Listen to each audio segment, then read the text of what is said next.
And Shelomo, son of David, strengthened himself over his reign, and Yahuah his Elohim was with him, and made him exceedingly great. And Shelomo spoke to all Yisrael, to the commanders of the thousands and of the hundreds, to the judges, and to every leader in all Yisrael, the heads of the fathers' houses. And Shelomo, and all the assembly with him, went to the high place that was at Gibeon, for Elohim's tent of appointment was there, which Moshe, the servant of Yahuah, had made in the wilderness. However, David had brought up the ark of Elohim from Kiriath Yearim to the place David had prepared for it, for he had pitched a tent for it in Jerusalem.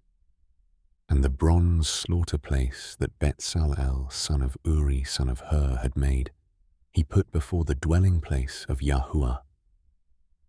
And Shelomo and the assembly sought it. And Shelomo went up there to the bronze slaughter place before Yahuah, which was at the tent of appointment, and offered 1,000 ascending offerings on it. That night Elohim appeared to Shelomo and said to him, "Ask, what should I give you?" And Shelomo said to Elohim, "You have shown great loving commitment to David my father, and have made me sovereign in his place. Now, Yahuah Elohim, let your promise to David my father stand fast, for you have set me up to reign over a people as numerous as the dust of the earth. Now give me wisdom and knowledge, so that I go out and come in before this people. For who is able to rightly rule this great people of yours?" And Elohim said to Shelomo, "Because this was in your heart, and you have not asked riches or wealth or esteem or the life of your enemies, nor have you asked long life, but have asked wisdom and knowledge for yourself, so as to rightly rule my people over whom I have set you up to reign. Wisdom and knowledge are given to you, and riches and wealth and esteem I also give you, such as none of the sovereigns have had who have been before you, nor any after you have." And Shelomo went to Jerusalem from the high place that was at Gibeon, from before the tent of appointment, and reigned over Yisrael. And Shelomo gathered chariots and horsemen, and he had 1,400 chariots and 12,000 horsemen, whom he stationed in the chariot cities, and with the sovereign in Jerusalem. And the sovereign made silver and gold to be as stones in Jerusalem, and he made cedars to be as plenty as the sycamores which are in the low country. And Shelomo had horses imported from Mitzrayim and from Quay. The sovereign's merchants bought them in Quay at a price, and they came up and brought from Mitzrayim a chariot for 600 pieces of silver, and a horse for 150. And so, for all the sovereigns of the Hittites and the sovereigns of Aram, they brought them out by their hand. And Shelomo gave word to build a house for the name of Yahuah, and a house for his reign. Then Shelomo enrolled 70,000 men to bear burdens, 80,000 hewing stone in the mountains, and 3,600 to oversee them. And Shelomo sent to Huram, sovereign of Tsor, saying, "As you did for my father David," and sent him cedars to build himself a house to dwell in. "See, I am building a house for the name of Yahuah my Elohim, to set it apart to him, to burn before him sweet incense, and for the continual showbread, and for the ascending offerings morning and evening, on the Sabbaths, and on the new moons, and on the appointed times of Yahuah our Elohim. This is for Yisrael forever. And the house which I build is great, for our Elohim is greater than all mighty ones. But who is able to build him a house? Since the heavens and the heavens of the heavens are unable to contain him. Who am I then, that I should build him a house, except to offer before him? And now, send me at once a man who knows to work in gold, and in silver, and in bronze, and in iron, and in purple and crimson and blue, and knowing to engrave with the skilled men who are with me in Yehudah and Jerusalem, whom David my father has prepared. And send me cedar, cypress, and algum logs from Lebanon. For I know that your servants know to cut timber in Lebanon. And see, my servants are with your servants, even to prepare plenty of timber for me, for the house that I am building is great and marvelous. And see, I have given servants to you, the hewers who cut timber, 20,000 cores of ground wheat, and 20,000 cores of barley, and 20,000 baths of wine, and 20,000 baths of oil. Then Huram the sovereign of Sor answered in writing, which he sent to Shelomo. Because Yahuah loves his people, he has made you sovereign over them. And Huram said, Blessed be Yahuah Elohim of Yisrael, who made the heavens and earth.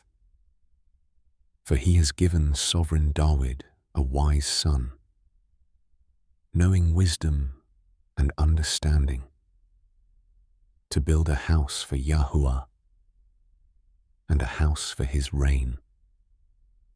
And now I have sent a skilled man having understanding, Huram Abi, the son of a woman of the daughters of Dan, and his father was a man of Tzor, who knows to work in gold, and in silver, in bronze, in iron, in stone, and in wood, purple and blue, and in fine linen, and in crimson, and to make any engraving, and to accomplish any plan that is given to him, with your skilled men, and with the skilled men of my master, David your father. And now, the wheat and the barley, the oil and the wine which my master has spoken of, let him send to his servants. And let us cut wood from Lebanon, as much as you need, and bring it to you in rafts by sea to Yaphah, and you take it up to Jerusalem. And Shelomo numbered all the men, the strangers who were in the land of Yisrael, according to the census in which David his father had numbered them, and they were found to be 153,600. And he made 70,000 of them to bear burdens, and 80,000 hewers of stone in the mountain, and 3,600 overseers to make the people work. And Shelomo began to build the house of Yahuah at Jerusalem on Mount Moriah, where he appeared to his father, David, at the place that David had prepared on the threshing floor of Ornan the Jebusite. And he began to build on the 2nd day of the 2nd new moon, in the 4th year of his reign. And these are the foundations which Shelomo laid for building the house of Elohim. The length by cubits, according to the former measure, were 60 cubits, and the width 20 cubits. And the porch that was in front was 20 cubits long, according to the breadth of the house. And the height was 120. And he overlaid the inside with clean gold. And the great house he panelled with cypress, which he overlaid with fine gold, and he carved palm trees and chainwork on it, And he covered the house with precious stones for comeliness, and the gold was gold from Parwayim.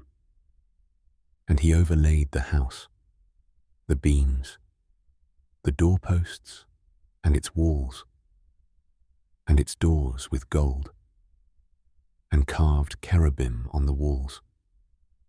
And he made the house of the most set apart.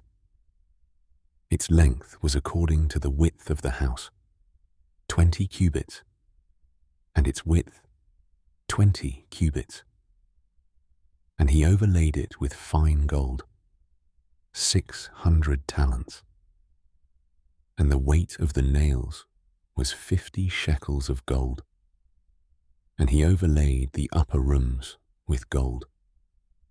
In the most set-apart house, he made 2 cherubim of sculptured work, and overlaid them with gold.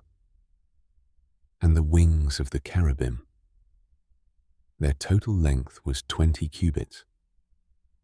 One wing was 5 cubits, touching the wall of the room, and the other wing was 5 cubits, touching the wing of the other cherub, and the wing of the other cherub was 5 cubits, touching the wall of the room, and the other wing also was 5 cubits, touching the wing of the other cherub.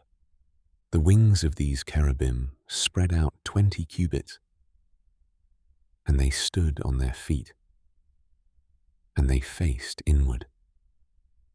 And he made the veil of blue and purple and crimson and fine linen, and worked cherubim on it. And at the front of the house, he made 2 columns, 35 cubits high, and the capital that was on the top of each of them was 5 cubits. And he made wreaths of chainwork, as in the speaking place, and put them on top of the columns. And he made 100 pomegranates, and put them on the wreaths of chainwork. And he set up the columns before the Hekal, one on the right and the other on the left, and called the name of the one on the right Yakin, and the name of the one on the left Boaz. And he made a slaughter place of bronze, 20 cubits long, and 20 cubits wide, and 10 cubits high. And he made the sea of cast metal, 10 cubits from one rim to the other, round all about. And its height was 5 cubits, and a line of 30 cubits measured around it. And figures like oxen were under it, all around it, 10 to a cubit, all the way around the sea. 2 rows of oxen were cast when it was cast. It stood on 12 oxen, 3 facing north, and 3 facing west, and 3 facing south, and 3 facing east. And the sea was set upon them, and all their back parts were inward, and it was a handbreadth thick, and its rim was shaped like the rim of a cup, like a lily blossom. It held 3,000 baths, and he made 10 basins, and put 5 on the right side and 5 on the left to wash in them. In them they rinsed off what pertains to the ascending offering, but the sea was for the priests to wash in. And he made 10 lampstands of gold according to their ruling, and set them in the Hekal, 5 on the right side and 5 on the left. And he made 10 tables and placed them in the Hekal, 5 on the right side and 5 on the left. And he made 100 bowls of gold, and he made the courtyard of the priests, and the great court and doors for the court. And he overlaid these doors with bronze, and he placed the sea on the right side, eastward over against the south.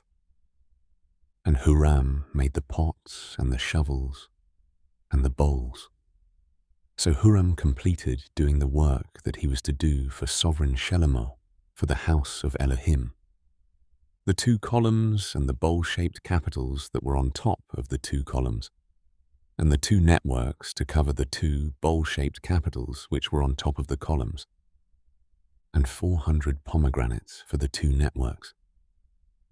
2 rows of pomegranates for each network, to cover the two bowl-shaped capitals that were on the columns. And he made stands, and the basins on the stands, 1 sea and 12 oxen under it, and the pots, and the shovels, and the forks. And all their vessels, Huram his master craftsman, made of polished bronze for sovereign Shelomo, for the house of Yahuah. On the plain of Yarden, the sovereign had them cast in clay molds, between Sukkoth and Seradatha. And Shelomo made so large a number of all these vessels that the weight of the bronze was not searched out. And Shelomo had all the furnishings made for the house of Elohim, and the slaughter place of gold, and the tables on which was the showbread, and the lampstands with their lamps of refined gold, to burn according to right ruling in front of the speaking place, and the blossoms, and the lamps, and the snuffers of gold, of perfect gold, and the snuffers, and the bowls, and the ladles, and the fire holders of refined gold, and the entrance to the house, its inner doors to the most set-apart place, and the doors of the hekal of the house were of gold, and all the work that Shelomo had done for the house of Yahuah was completed. And Shelomo brought in the set-apart items of his father David, the silver and the gold, and all the utensils. And he put them in the treasuries of the house of Elohim. And Shelomo assembled the elders of Yisrael and all the heads of the tribes, the chief fathers of the children of Yisrael, in Jerusalem, to bring up the ark of the covenant of Yahuah from the city of David, which is Zion. And all the men of Yisrael assembled to the sovereign at the festival, which was in the 7th new moon. And all the elders of Yisrael came, and the Levites took up the ark. And they brought up the ark, the tent of appointment, and all the set-apart utensils that were in the tent. The Levite priests brought them up. And sovereign Shelomo and all the congregation of Yisrael who were assembled to him before the ark were slaughtering so many sheep and cattle that could not be counted or numbered. And the priests brought in the ark of the covenant of Yahuah to its place, into the speaking place of the house, to the most set-apart place, under the wings of the cherubim. For the cherubim spread their wings over the place of the ark, and the cherubim covered over the ark and its poles. And the poles were so long that the ends of the poles of the ark were seen from the set-apart place, in front of the speaking place, but they were not seen from outside. And they are there to this day. There was naught in the ark, but the 2 tablets which Moshe put there at Horeb, when Yahuah made a covenant with the children of Yisrael, when they came out of Mitzrayim. And it came to be, when the priests came out of the most set-apart place, for all the priests who were present had set themselves apart, there was none to watch by division. And the Levite singers, all those of Asaph and Heman and Yeduthun, with their sons and their brothers, stood at the east end of the slaughter place, dressed in white linen, having cymbals and harps and lyres, and with them 120 priests sounding with trumpets. Then it came to be, as the trumpeters and singers were as one, to make one sound to be heard in praising and thanking Yahuah.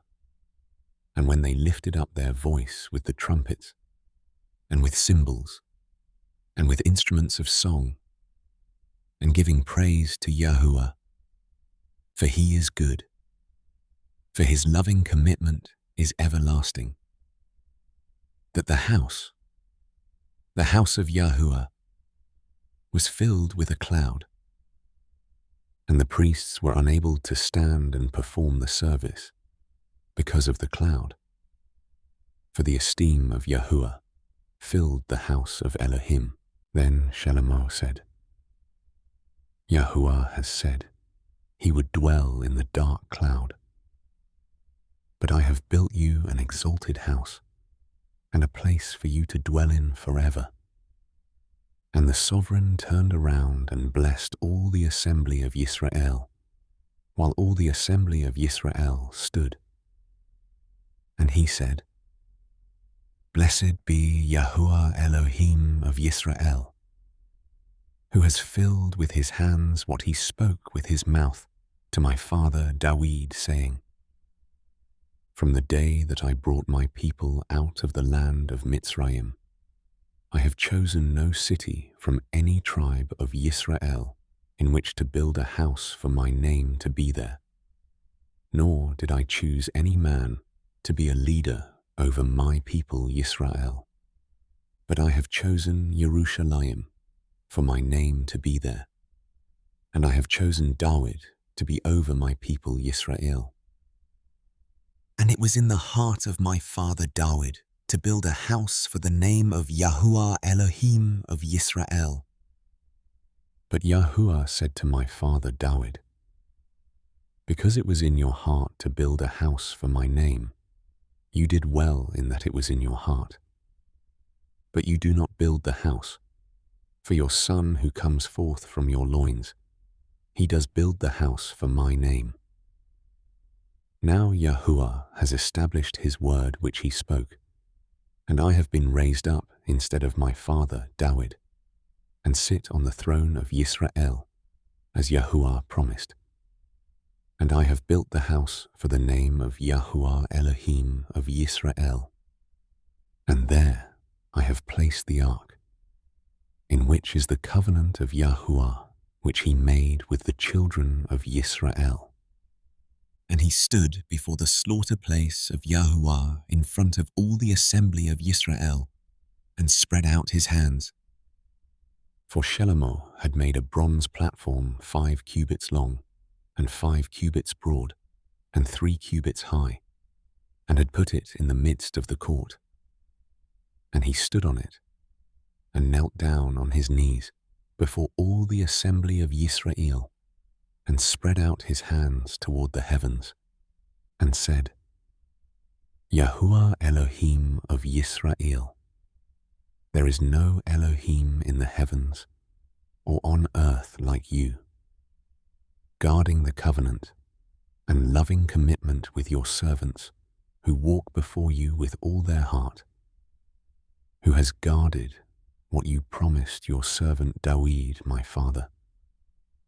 Indeed, you have both spoken with your mouth and have filled it with your hand, as it is this day. And now, Yahuah Elohim of Yisrael, guard what you promised your servant Dawid, my father, saying, There is not to cease a man of yours before me, sitting on the throne of Yisrael. Only if your sons guard their way, to walk in my Torah, as you have walked before me. And now, O Yahuah Elohim of Yisrael, let your word come true, which you have spoken to your servant Dawid. For is it true, Elohim dwells with men on the earth. See, the heavens and the heavens of the heavens are unable to contain you. How much less this house which I have built? Yet shall you turn to the prayer of your servant and his supplication, O Yahuah my Elohim, to listen to the cry and to the prayer which your servant is praying before you? For your eyes to be open toward this house day and night, toward the place you have said to put your name there, to listen to the prayer which your servant prays toward this place. And shall you give heed to the supplications of your servant and of your people Yisrael when they pray toward this place, and hear from your dwelling place in the heavens, and shall hear and forgive? If anyone sins against his neighbor, and he has lifted up an oath on him to cause him to swear, and comes and swears before your slaughter place in this house, then hear in the heavens, and act, and rightly rule your servants, repaying the wrong by bringing his way on his own head, and declare right the righteous by giving him according to his righteousness. And if your people Yisrael are smitten before an enemy, because they have sinned against you, and they shall turn back and confess your name, and pray and make supplication before you in this house, then hear in the heavens, and forgive the sin of your people, Yisrael, and bring them back to the land which you gave to them and their fathers.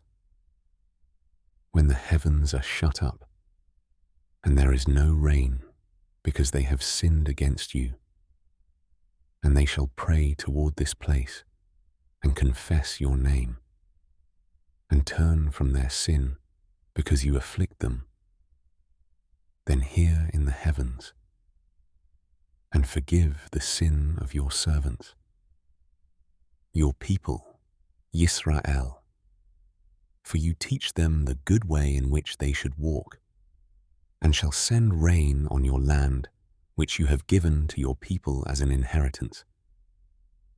When there is scarcity of food in the land, when there is pestilence or blight or mildew, locusts or grasshoppers, when their enemies distress them in the land of their cities, any plague or any sickness, whatever prayer, whatever supplication is made by anyone, or by all your people Yisrael, when each one knows his own plague and his own grief, and spreads out his hands to this house, then hear from the heavens your dwelling place, and forgive, and give to everyone according to all his ways, whose heart you know. For you alone know the hearts of the sons of men, so that they fear you, to walk in your ways as long as they live in the land which you gave to our fathers. Also, concerning a foreigner who is not of your people Yisrael, but who comes from a far land for the sake of your great name and your strong hand and your outstretched arm, when they come and pray in this house, then hear from the heavens your dwelling place, and do according to all which the foreigner calls to you for, so that all the people of the earth know your name and fear you, as do your people Yisrael, and to know that this house which I have built is called by your name. When your people go out to battle against their enemies, in the way that you send them, and they shall pray to you toward this city which you have chosen and toward the house which I have built for your name, then shall you hear from the heavens their prayer and their supplication, and maintain their cause. When they sin against you, for there is no one who does not sin, and you become enraged with them and give them to the enemy, and they take them captive to a land far or near. And they shall turn back unto their heart in the land where they have been taken captive, and shall turn and make supplication to you in the land of their captivity, saying, We have sinned, we have acted crookedly, and have done wrong. And when they return to you with all their heart, and with all their being in the land of their captivity, where they have taken them captive, and they shall pray toward their land which you gave to their fathers, and the city which you have chosen, and toward the house which I have built for your name, then shall you hear from the heavens, your dwelling place, their prayer and their supplications, and maintain their cause, and forgive your people who have sinned against you. Now, my Elohim, I pray, let your eyes be open and let your ears be attentive to the prayer of this place. And now, arise, O Yahuah Elohim, to your resting place, you and the ark of your strength. Let your priests, O Yahuah Elohim, be robed with deliverance, and let your lovingly committed ones rejoice in goodness. O Yahuah Elohim, do not turn away the face of your anointed. Remember the loving commitment of your servant David. And when Shelomo had ended praying, fire came down from the heavens and consumed the ascending offering and the slaughterings, and the esteem of Yahuwah filled the house, and the priests were unable to enter the house of Yahuwah, because the esteem of Yahuwah had filled the house of Yahuwah. And all the children of Israel saw how the fire came down, and the esteem of Yahuwah on the house, and they bowed their faces to the ground on the pavement, and did obeisance, and gave thanks to Yahuwah, saying, For he is good, for his loving commitment is everlasting. And the sovereign and all the people slaughtered slaughterings before Yahuwah. And sovereign Shelomo slaughtered a slaughtering of 22,000 bulls and 120,000 sheep. Thus the sovereign and all the people dedicated the house of Elohim, and the priests were standing over their duties, and the Levites with instruments of the song to Yahuwah, which sovereign David had made to give thanks to Yahuwah, saying, For his loving commitment is everlasting. Whenever David praised by their hand, and the priests were blowing trumpets before them, and all Yisrael were standing. And Shelomo set apart the middle of the courtyard that was in front of the house of Yahuwah. For there he made ascending offerings, and the fat of the peace offerings, because the bronze slaughter place which Shelomo had made was not able to contain the ascending offerings and the grain offerings and the fat. And Shelomo at that time observed the festival 7 days, and all Yisrael with him, a very great assembly from the entrance of Hamath to the Wadi of Mitzrayim. And on the 8th day they held an assembly, for they performed the dedication of the slaughter place 7 days, and the festival 7 days. And on the 23rd day of the 7th new moon, he sent the people away to their tents, rejoicing and glad of heart for the goodness that Yahuwah had done for David, and for Shelomo, and for his people Yisrael. Thus Shelomo finished the house of Yahuwah, and the sovereign's house, and all that came into the heart of Shelomo to do in the house of Yahuwah, and in his own house, he prosperously executed. And Yahuah appeared to Shelomo by night and said to him, I have heard your prayer and have chosen this place for myself as a house of slaughtering. If I shut up the heavens and there is no rain, or if I command the locusts to devour the land, or if I send pestilence among my people, and my people upon whom my name is called shall humble themselves and pray and seek my face and turn from their evil ways, then I shall hear from the heavens and forgive their sin and heal their land. Now, my eyes are open and my ears attentive to the prayer of this place. And now I have chosen and set this house apart for my name to be there forever. And my eyes and my heart shall always be there. And you, if you walk before me as your father David walked, and do according to all that I have commanded you, and if you guard my laws and my right rulings, then I shall establish the throne of your reign, as I covenanted with David your father, saying, There is not to cease a man of yours as ruler in Yisrael. But if you turn away and forsake my laws and my commands which I have set before you, and shall go and serve other mighty ones, and bow yourself to them, then I shall pluck them from my land, which I have given them, and this house which I have set apart for my name I shall cast out of my sight, and make it to be a proverb and a mockery among all peoples.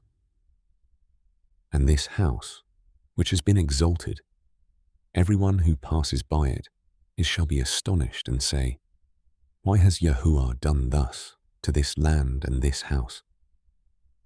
Then they shall say, Because they forsook Yahuah Elohim of their fathers, who brought them out of the land of Mitzrayim, and embraced other mighty ones, and bowed themselves to them, and served them. Therefore he has brought all this evil on them. And it came to be at the end of 20 years that Shelomo had built the house of Yahuah and his own house. As to the cities which Huram had given to Shelomo, Shelomo had built them, and he settled the children of Yisrael there. And Shelomo went to Hamath Sobah, and took hold of it. And he built Tadmor in the wilderness, and all the storage cities which he built in Hamath. And he built Upper Beth Horon and Lower Beth Horon, cities of defense, with walls, gates, and bars. Also Baalath, and all the storage cities that Shelomo had, and all the chariot cities, and the cities of the cavalry, and all that Shelomo desired to build in Jerusalem, and in Lebanon, and in all the land of his rule. All the people who were left of the Hittites, and the Amorites, and the Perizzites, and the Hivites, and the Jebusites, who were not of Yisrael, their descendants who were left in the land after them, whom the children of Yisrael did not destroy. From these Shelomo raised compulsory labor, as it is to this day. And Shelomo did not make slaves of the children of Yisrael for his work, but they were men of battle, and chiefs of his officers, and commanders of his chariots, and his cavalry. And these were the chiefs of the officials of sovereign Shelomo, 250, who ruled over the people. And Shelomo brought the daughter of Pharaoh up from the city of David to the house he had built for her. For he said, My wife does not dwell in the house of David, sovereign of Yisrael, For the place where the ark of Yahuah has come is set apart."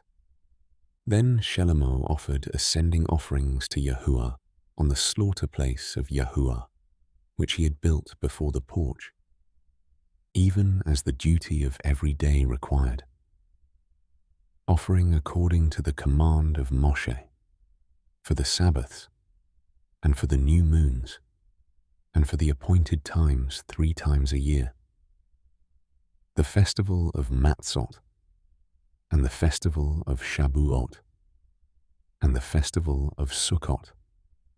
And according to the ruling of Dawid his father, he appointed the divisions of the priests for their service, the Levites for their duties, to praise and serve before the priests, as the duty of each day required, and the gatekeepers by their divisions at each gate.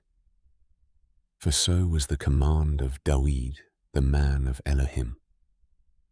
And they did not turn aside from the command of the sovereign to the priests and Levites concerning any matter, or concerning the treasuries. And all the work of Shelomo was prepared from the day of the foundation of the house of Yahuah until it was completed, and the house of Yahuah was perfected. Then Shelomo went to Etzion-Geber and Iloth on the seacoast, in the land of Edom, and Huram sent him ships by the hand of his servants, and servants who knew the sea. And they went with the servants of Shelomo to Ophir, and took 450 talents of gold from there, and brought it to sovereign Shelomo. And the sovereigness of Sheba heard of the report of Shelomo, and came to Jerusalem to try Shelomo with hard questions, with a very great company, and camels bearing spices, and much gold, and precious stones. And she came to Shelomo, and she spoke with him about all that was in her heart. And Shelomo answered all her questions, and there was no matter hidden for Shelomo which he did not make known to her. And the sovereignness of Sheba saw the wisdom of Shelomo, and the house that he had built, and the food on his table, and the seating of his servants, and the service of his waiters and their attire, and his cupbearers and their attire, and his ascending offerings that he offered up in the house of Yahuah. And there was no more spirit in her. Then she said to the sovereign, "True was the word I heard in my own land about your words and your wisdom. But I did not believe their words until I came and saw with my own eyes. And see, I have not been told the half of the greatness of your wisdom. You exceed the report which I heard. Blessed are your men, and blessed are these your servants, who stand continually before you and hear your wisdom. Blessed be Yahuah, your Elohim, who delighted in you, to put you on his throne to be sovereign for Yahuah, your Elohim, because your Elohim has loved Yisrael, to establish them forever. Therefore he made you sovereign over them, to do right ruling and righteousness." And she gave the sovereign 120 talents of gold, and very many spices, and precious stones. And there has not been any spices such as those the sovereigness of Sheba gave to sovereign Shelomo. And also the servants of Huram, and the servants of Shelomo, who brought gold from Ophir, brought algum wood and precious stones. And the sovereign made stairs of the algum wood for the house of Yahuah, and for the sovereign's house, also lyres and harps for singers. And there was never seen the like of them before in the land of Yehudah. And sovereign Shelomo gave to the sovereigness of Sheba all she desired, whatever she asked. besides that which she had brought to the sovereign. And she turned and went to her own land, she and her servants. And the weight of gold that came to Shelomo yearly was 666 talents of gold, besides that which the merchants and traders brought. And all the sovereigns of Arabia and governors of the land were bringing gold and silver to Shelomo. And sovereign Shelomo made 200 large shields of beaten gold. 600 pieces of beaten gold went into each shield, and 300 shields of beaten gold. 300 pieces of gold went into each shield. And the sovereign put them in the house of the forest of Lebanon. And the sovereign made a great throne of ivory, and overlaid it with clean gold. And 6 steps led to the throne, with a footstool of gold, which were fastened to the throne. And there were armrests on either side of the place of the seat, and 2 lions stood beside the armrests. And 12 lions were standing there, one on each side of the 6 steps. The like of it was not in any reign. And all the drinking vessels of sovereign Shelomo were of gold, and all the vessels of the house of the forest of Lebanon were of refined gold. Silver was reckoned of little value in the days of Shelomo, for the sovereign's ships went to Tarshish with the servants of Huram. Once in 3 years the ships of Tarshish came, bringing gold and silver, ivory, apes, and baboons. And sovereign Shelomo became greater than all the sovereigns of the earth in riches and wisdom. And all the sovereigns of the earth sought the presence of Shelomo to hear his wisdom, which Elohim had put in his heart. And each man brought his present, objects of silver, and objects of gold, and garments, and armor, and spices, horses and mules, the matter of a year by year. And Shelomo had 4,000 stalls for horses and chariots, and 12,000 horsemen, whom he stationed in the chariot cities, and with the sovereign at Jerusalem. And he ruled over all the sovereigns from the river to the land of the Philistines, as far as the border of Mitzrayim. And the sovereign made silver in Jerusalem as the stones. And he made cedar trees as plenty as the sycamores, which are in the low country. And they were bringing horses to Shelomo from Mitzrayim, and from all lands. And the rest of the acts of Shelomo, first and last, are they not written in the book of Nathan the prophet, and in the prophecy of Ahiah the Shilonite, and in the visions of Iddo the seer, concerning Jeroboam, son of Nebat? And Shelomo reigned in Jerusalem over all Yisrael 40 years. So Shelomo slept with his fathers, and was buried in the city of Dawid his father. And Rehoboam his son reigned in his place. And Rehoboam went to Shechem, for all Yisrael had gone to Shechem to set him up to reign. And it came to be, when Jeroboam son of Nebat heard it, he was in Mitzrayim, where he had fled from the presence of Shelomo the sovereign, that Jeroboam returned from Mitzrayim. So they sent for him and called him. And Jeroboam and all Yisrael came and spoke to Rehoboam, saying, Your father made our yoke hard, and now lighten the hard service of your father, and his heavy yoke which he put on us. Then we shall serve you. And he said to them, Come back to me after 3 days. And the people went.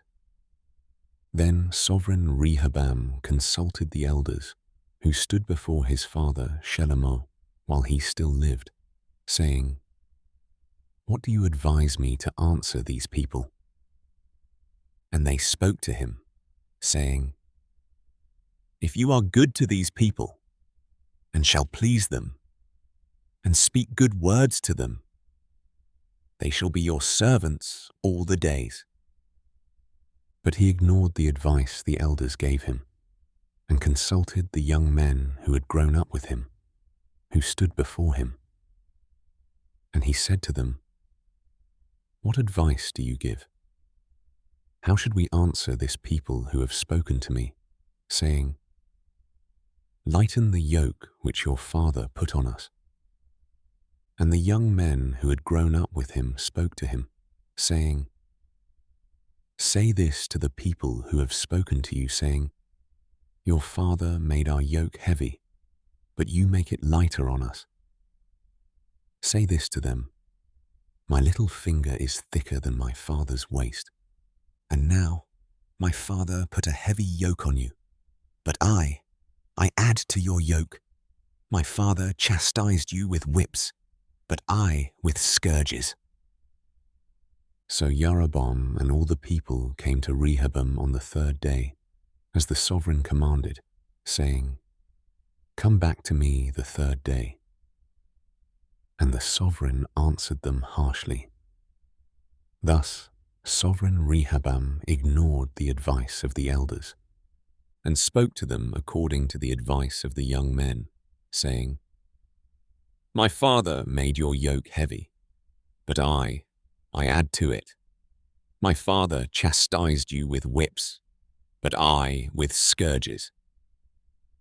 So the sovereign did not listen to the people, for the turn of events was from Elohim, in order for Yahuah to establish his word, which he had spoken by the hand of Ahiyahu the Shilonite to Jeroboam son of Nebat. And when all Yisrael saw that the sovereign did not listen to them, the people answered the sovereign, saying, "What portion have we endowed? And we have no inheritance in the son of Yishai. Every man to your mighty ones, O Yisrael. Now see to your own house, O Dawid." So all Yisrael went to their tents. But as for the children of Yisrael who dwelt in the cities of Yehudah, Rehoboam reigned over them. Then sovereign Rehoboam sent Hadoram, who was over the compulsory labor. And the children of Yisrael stoned him with stones, and he died. And sovereign Rehoboam hastily mounted his chariot to flee to Jerusalem. Thus Yisrael revolted against the house of Dawid to this day. And when Rehoboam came to Jerusalem, he assembled from the house of Yehudah and Benjamin 180,000 chosen, brave men to fight against Yisrael, to bring back the reign to Rehoboam. But the word of Yahuah came to Shemayahu, the man of Elohim, saying, "Speak to Rehoboam son of Shelomoth, sovereign of Yehudah, and to all Yisrael in Yehudah and Benjamin, saying, Thus said Yahuah, do not go up or fight against your brothers. Let every man return to his house, for this matter is from me." So they obeyed the words of Yahuah and turned back from going against Jeroboam. And Rehoboam dwelt in Jerusalem and built cities for a defense in Yehudah. And he built Beth-lehem and Etam and Tekoa and Beth-zur and Soko and Adullam and Gath and Marashah and Ziph and Adoraim and Lachish and Azekah and Sora and Ayalon and Hebron, which are in Yehudah and Benjamin, cities of defense. And he strengthened the strongholds and put commanders in them.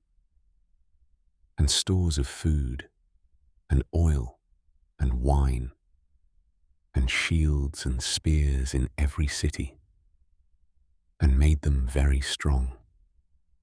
Thus Yehudah and Binyamin were his, and from all their borders the priests and the Levites, who were in all Yisrael, took their stand with him. For the Levites left their open lands and their possessions, and came to Yehudah and Jerusalem. For Jeroboam and his sons had rejected them from serving as priests unto Yahuah, as he appointed for himself priests for the high places, and for goats, and the calf idols which he had made. And after the Levites left, those from all the tribes of Yisrael, such as set their heart to seek Yahuah Elohim of Yisrael, came to Jerusalem to slaughter to Yahuah Elohim of their fathers. And they strengthened the reign of Yehudah, and made Rehoboam son of Shelomoth strong for 3 years. For they walked in the way of David and Shelomoth for 3 years. And Rehoboam took for himself as wife Mahalath, the daughter of Jeremoth, son of David, and of Abihail, the daughter of Eliab, son of Yishai. And she bore him sons, Yeush, and Shemariah, and Zaham. And after her he took Maacah, the granddaughter of Absalom. And she bore him Abiah, and Attai, and Ziza, and Shelomith. And Rehoboam loved Maacah, the granddaughter of Absalom, more than all his wives and his concubines, for he had taken 18 wives and 60 concubines, and brought forth 28 sons and 60 daughters. And Rehoboam appointed Abiah son of Maacah as chief, to be leader among his brothers, in order to make him reign. And he had understanding, and dispersed some of his sons throughout all the lands of Yehudah and Binyamin, to all the cities of defense, and gave them ample provision. And he sought many wives for them. And it came to be, when Rehoboam had established the reign, and had strengthened himself, that he forsook the Torah of Yahuah, and all Yisrael with him. And it came to be, in the 5th year of sovereign Rehoboam, that Shishak, sovereign of Mitzrayim, came up against Jerusalem, because they had trespassed against Yahuah, with 1,200 chariots and 60,000 horsemen, and innumerable people who came with him out of Mitzrayim, the Lubim, the Sukkites, and the Cushites. And he took the cities of defense of Yehudah, and came to Jerusalem. And Shemaiah the prophet came to Rehoboam and the rulers of Yehudah, who had been gathered in Jerusalem because of Shishak, and said to them, Thus said Yahuah, You have forsaken me, and therefore I also have left you in the hand of Shishak. Then the rulers of Yisrael and the sovereign humbled themselves, and they said, Yahuah is righteous. And when Yahuah saw that they humbled themselves, the word of Yahuah came to Shemaiah, saying, They have humbled themselves. I do not destroy them, but I shall give to them some deliverance, and not pour out my wrath on Jerusalem by the hand of Shishak. But they are to become his servants, so that they know my service, and the service of the reigns of the land. And Shishak, sovereign of Mitzrayim, came up against Jerusalem, and took away the treasures of the house of Yahuah, and the treasures of the sovereign's house. He took all. He also took the gold shields which Shelomoh had made, and sovereign Rehoboam made bronze shields to replace them, and committed them into the hands of the chiefs of the guard, who guarded the entrance of the sovereign's house. And it came to be, whenever the sovereign went into the house of Yahuah, the guard would go and bring them out. Then they would take them back into the guardroom. And when he humbled himself, the wrath of Yahuah turned from him, so as not to destroy him completely. And matters also went well in Yehudah. So sovereign Rehoboam strengthened himself in Jerusalem and reigned. For Rehoboam was 41 years old when he became sovereign, and he reigned 17 years in Jerusalem, the city which Yahuah had chosen out of all the tribes of Israel to put his name there. And his mother's name was Naamah, the Ammonitess. And he did evil, because he did not prepare his heart to seek Yahuah. And the acts of Rehoboam, the first and the last, are they not written in the book of Shemaiah the prophet, and of Iddo the seer concerning genealogies? And there was fighting between Rehoboam and Jeroboam all the days. So Rehoboam slept with his fathers, and was buried in the city of David. And Abijah his son reigned in his place. In the 18th year of sovereign Jeroboam, Abijah began to reign over Yehudah. He reigned 3 years in Jerusalem, and his mother's name was Micaiah, the daughter of Uriel of Gibeah. And there was fighting between Abijah and Jeroboam. And Abijah joined battle with an army of mighty men of battle, 400,000 choice men. And Jeroboam drew up in battle formation against him with 800,000 choice men, mighty brave men. And Abijah stood on Mount Semarim, which is in the mountains of Ephraim, and said, "Hear me, Jeroboam, and all Yisrael. Do you not know that Yahuah Elohim of Yisrael has given the reign over Yisrael to David forever, to him and his sons, by a covenant of salt? Yet Jeroboam son of Nebat, the servant of Shelomoh, son of David, rose up and rebelled against his master.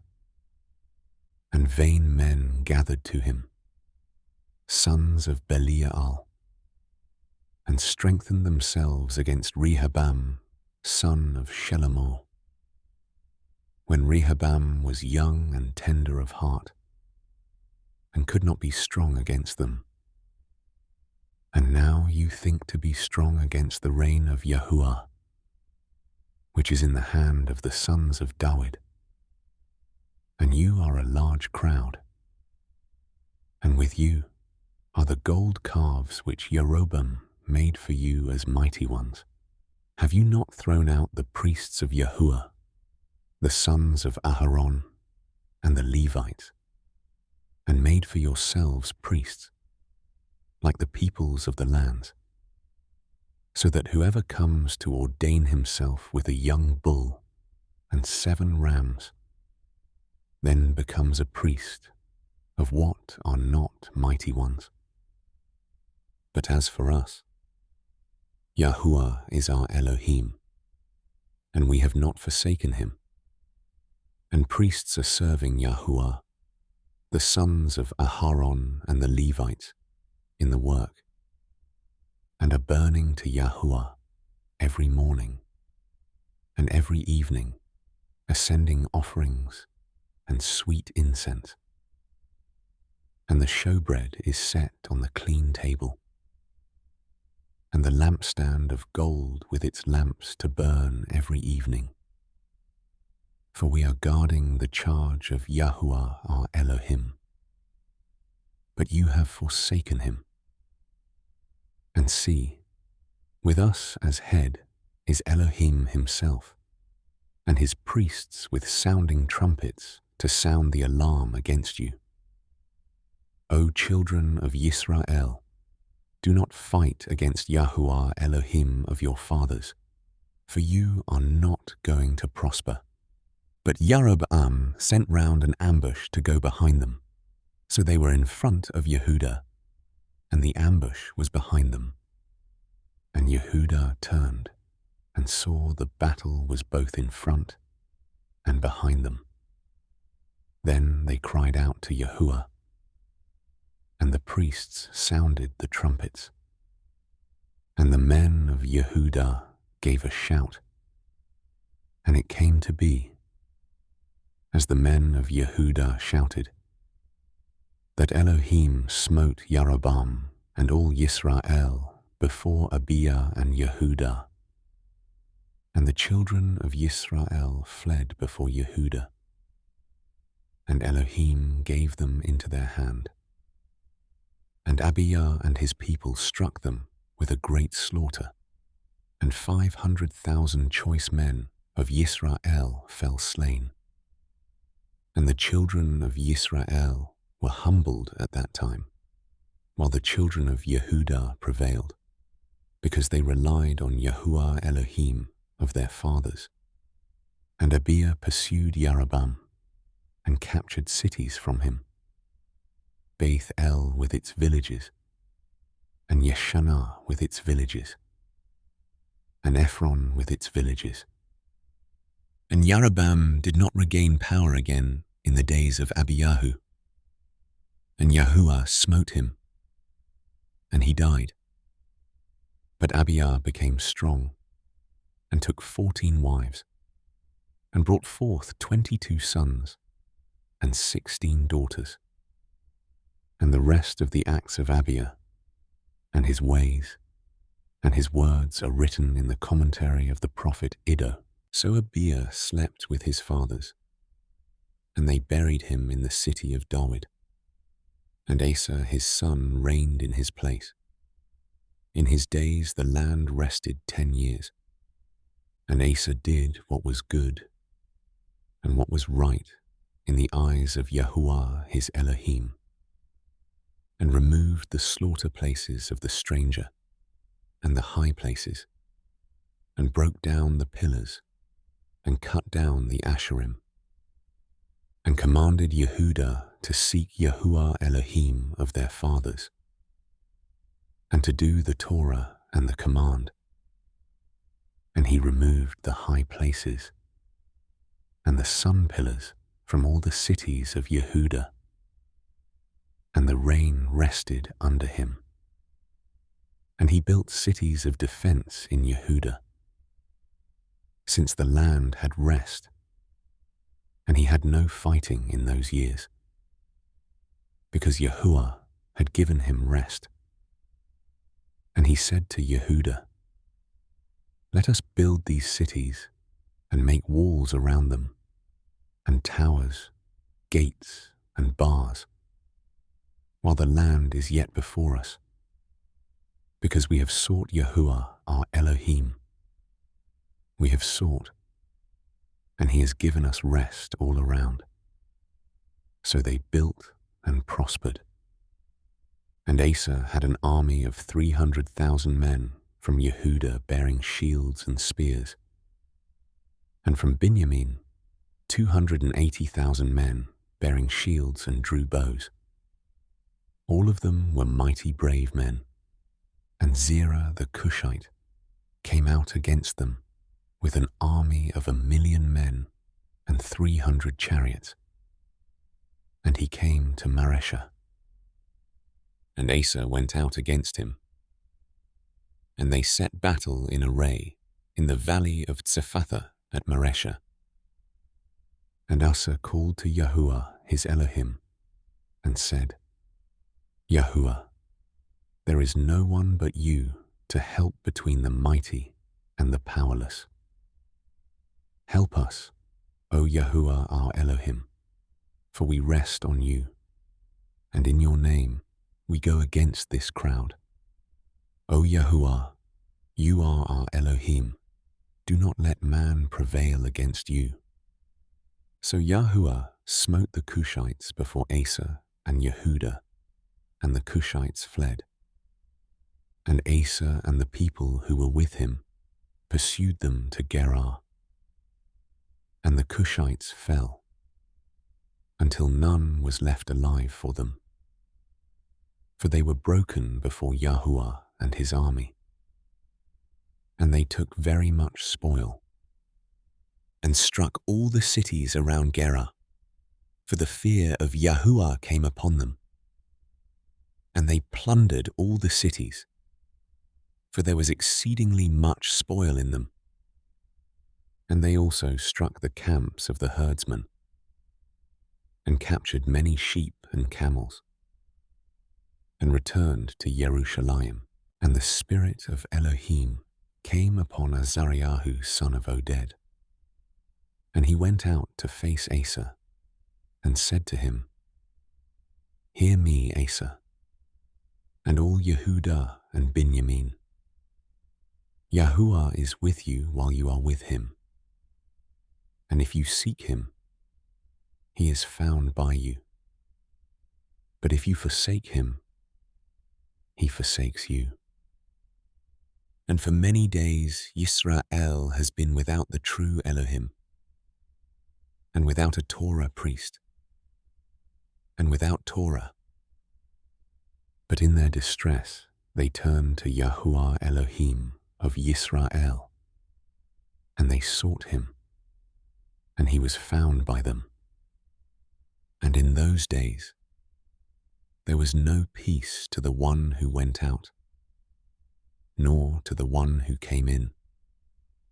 For great disturbances were on all the inhabitants of the lands, and they were beaten down, nation by nation, and city by city, for Elohim troubled them with every distress. But you, be strong, and do not let your hands be feeble, for there is a reward for your work. And when Asa heard these words, and the prophecy of Oded the prophet, he strengthened himself, and removed the abominations from all the land of Yehudah and Binyamin, and from the cities which he had taken in the mountains of Ephraim, and restored the slaughter place of Yahuah that was before the porch of Yahuah, and gathered all Yehudah and Binyamin, and those who sojourned with them from Ephraim, and Manasseh, and Shimon, for they came over to him in great numbers from Yisrael, when they saw that Yahuah, his Elohim, was with him. And they gathered together at Jerusalem in the 3rd new moon, in the 15th year of the reign of Asa, and slaughtered to Yahuah on that day 700 bulls and 7,000 sheep from the spoil which they had brought. And they entered into a covenant to seek Yahuah Elohim of their fathers, with all their heart and with all their being. And whoever would not seek Yahuah Elohim of Yisrael would be put to death, from small to great, from man to woman. And they swore to Yahuah with a loud voice, with shouting, and with trumpets, and with shopharot. And all Yehudah rejoiced concerning the oath, for they had sworn with all their heart, and sought him with all their being. And he was found by them, and Yahuah gave them rest all around. And he also removed Ma'akah, the mother of Asa the sovereign, from being sovereigness mother, because she had made an abominable image of Asherah.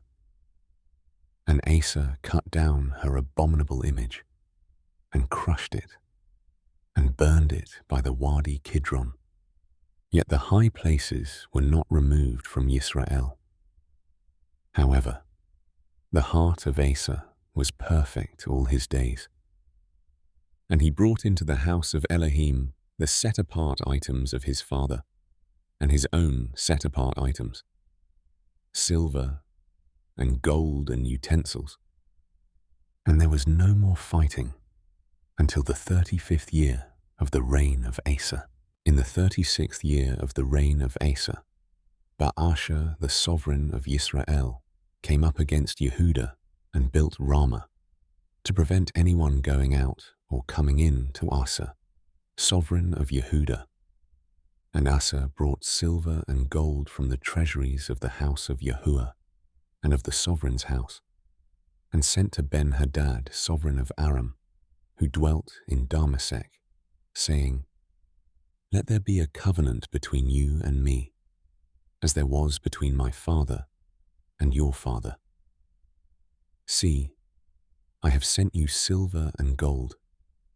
Come, break your covenant with Baasha, sovereign of Yisrael, so that he withdraws from me." And Ben-Hadad listened to sovereign Asa, and sent the commanders of his armies against the cities of Yisrael, and they struck Ion, and Dan, and Abel Maim, and all the storage cities of Naphtali. And it came to be, when Baasha heard it, that he stopped building Ramah and ceased his work. Then Asa the sovereign brought all Yehudah, and they took away the stones and timber of Ramah, which Baasha had used for building. And with them he built Geba and Mitzpah. And at that time Hanani the seer came to Asa sovereign of Yehudah, and said to him, "Because you have relied on the sovereign of Aram, and have not relied on Yahuah your Elohim, therefore the army of the sovereign of Aram has escaped from your hand. Were the Cushites and the Lubim not a mighty army, with very many chariots and horsemen? And because you relied on Yahuah, he gave them into your hand. For the eyes of Yahuah diligently search throughout all the earth, to show himself to be strong on behalf of those whose heart is perfect to him. You have acted foolishly in this. So from now on, you shall have battles." And Asa was wroth with the seer, and put him in prison, for he was enraged at him because of this. And Asa oppressed some of the people at that time. And look, the acts of Asa, the first and the last, see, they are written in the book of the sovereigns of Yehudah and Yisrael. And in the 39th year of his reign, Asa became diseased in his feet, and his disease was severe. Yet even in his disease, he did not seek Yahuah, but the physicians. So Asa slept with his fathers, and died in the 41st year of his reign, and they buried him in his burial site, which he had made for himself in the city of David.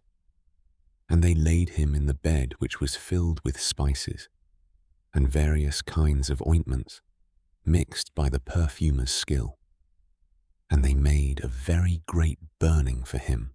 And Jehoshaphat his son reigned in his place, and strengthened himself against Yisrael, and placed an army in all the walled cities of Yehudah, and set watchposts in the land of Yehudah, and in the cities of Ephraim, which Asa his father had taken.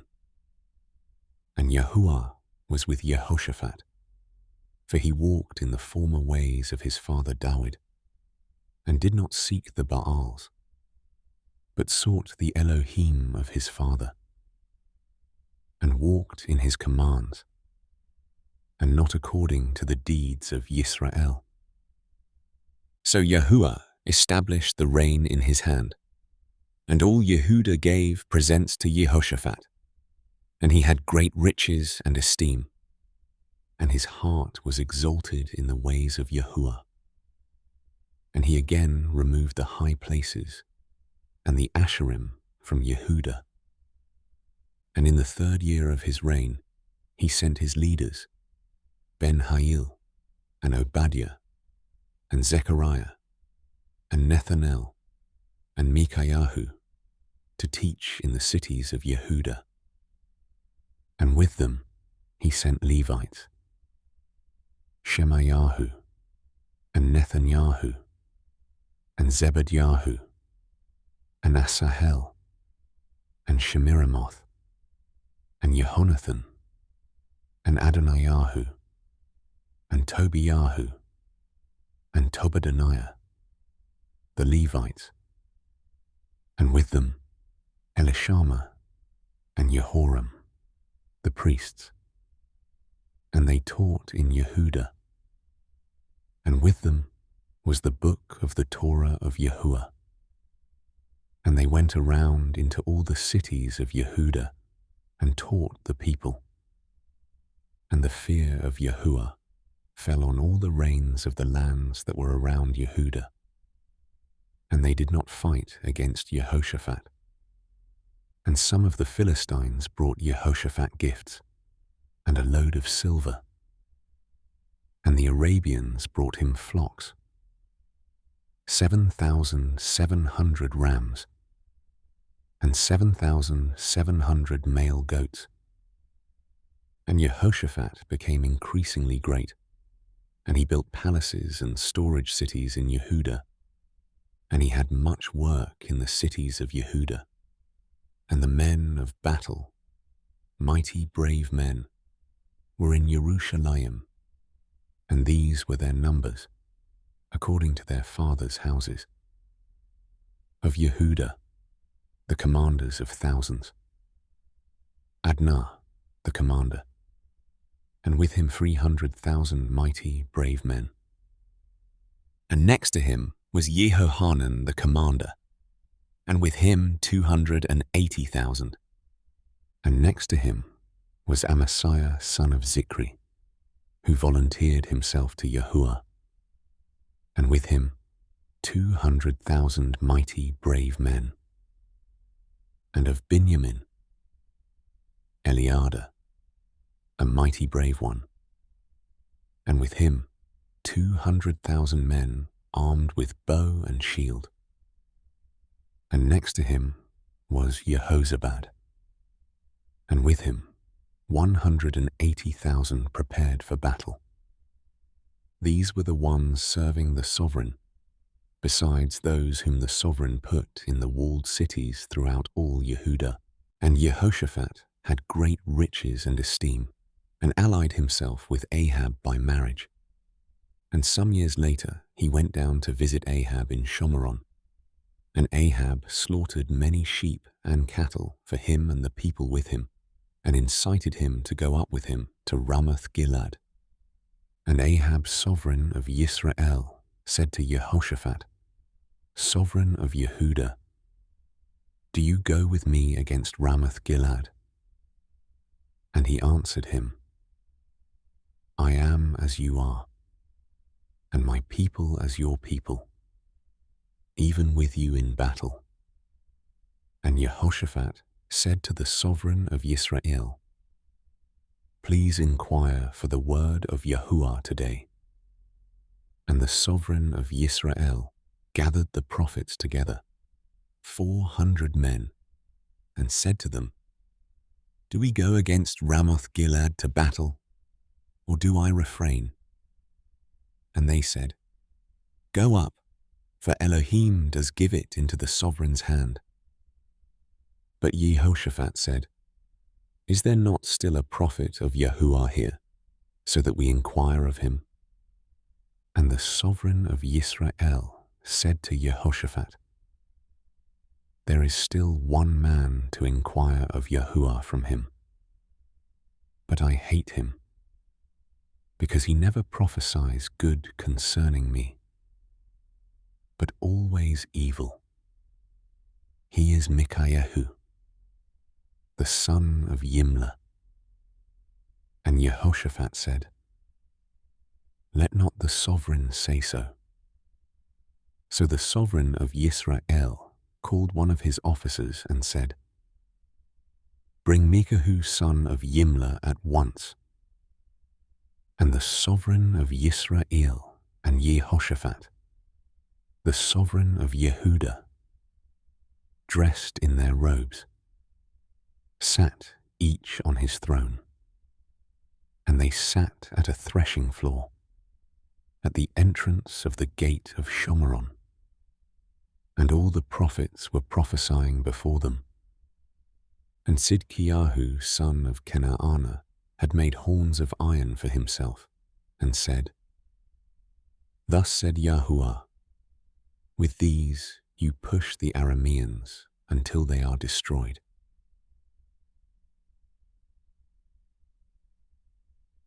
And all the prophets were prophesying so, saying, Go up to Ramoth Gilead and prosper, and Yahuah shall give it into the hand of the sovereign. And the messenger who had gone to call Micaiah spoke to him, saying, See, the words of the prophets with one mouth are good towards the sovereign.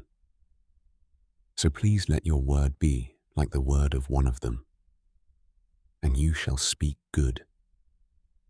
And Micaiah said, As Yahuah lives, whatever my Elohim says, that I speak. And he came to the sovereign. And the sovereign said to him, Micah, do we go against Ramoth Gilead to battle, or do I refrain? And he said, Go and prosper, and they are given into your hand. And the sovereign said to him, How many times have I made you swear that you do not speak to me, except the truth, in the name of Yahuah? So he said, I saw all Yisrael scattered on the mountains, as sheep that have no shepherd. And Yahuah said, These have no master. Let each return to his house in peace.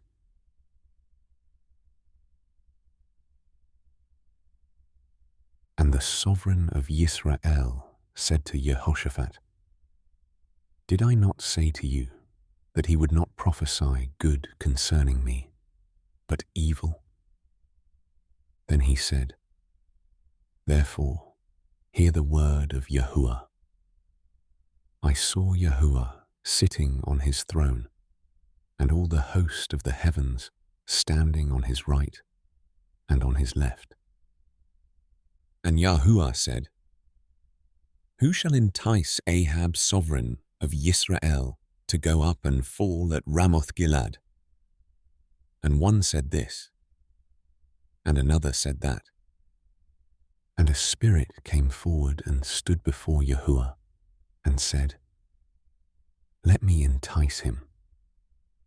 Yahuah said to him, In what way?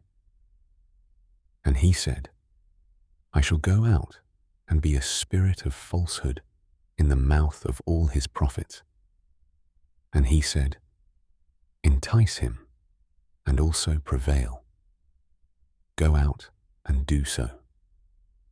And now, see, Yahuah has put a spirit of falsehood in the mouth of these prophets of yours, and Yahuah has spoken evil concerning you. And Sidkiyahu, son of Kena'ana, came near and struck Micaiah on the cheek and said, Which way did the spirit of Yahuah pass over from me to speak to you? And Micaiah said, Look, you shall see on that day when you go into an inner room to hide. Then the sovereign of Yisrael said, Take Micaiah and return him to Amon the governor of the city, and to Joash the sovereign's son, and say, Thus said the sovereign, Put this one in prison, and feed him with bread of affliction and water of affliction, until I return in peace. And Micaiah said, If you return at all in peace, Yahuah has not spoken by me. And he said, Hear, all you people. Then the sovereign of Yisrael and Jehoshaphat, the sovereign of Yehuda, went up to Ramoth Gilead. And the sovereign of Yisrael said to Jehoshaphat, "Let me disguise myself and go into battle, but you put on your robes." And the sovereign of Yisrael disguised himself, and they went into battle. And the sovereign of Aram had commanded the commanders of the chariots who were with him, saying, "Fight with no one small or great, but only with the sovereign of Yisrael." And it came to be, when the commanders of the chariots saw Jehoshaphat, that they said, "It is the sovereign of Yisrael." So they turned around to fight against him. And Jehoshaphat cried out, and Yahuah helped him. And Elohim moved them to turn away from him.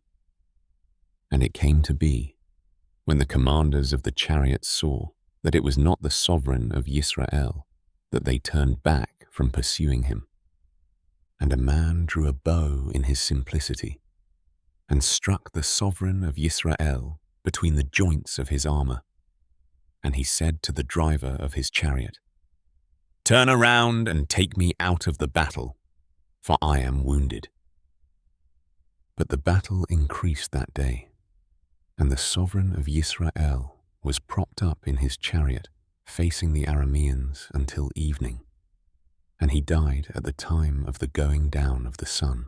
And Jehoshaphat, the sovereign of Yehuda, returned to his house in peace in Jerusalem. And Jehu son of Hanani the seer went out to face him, and said to sovereign Jehoshaphat, "Do you help the wrong and love those who hate Yahuah? Therefore the wrath of Yahuah is upon you. But good matters are found in you, in that you have removed the Asheroth from the land, and have prepared your heart to seek Elohim." So Jehoshaphat dwelt in Jerusalem, and he went out again among the people from Beersheba to the hill country of Ephraim, and brought them back to Yahuah Elohim of their fathers. And he appointed judges in the land, in all the walled cities of Yehuda, city by city, and said to the judges, "Watch what you are doing, for you do not judge for man, but for Yahuah, who is with you in the matter of right ruling.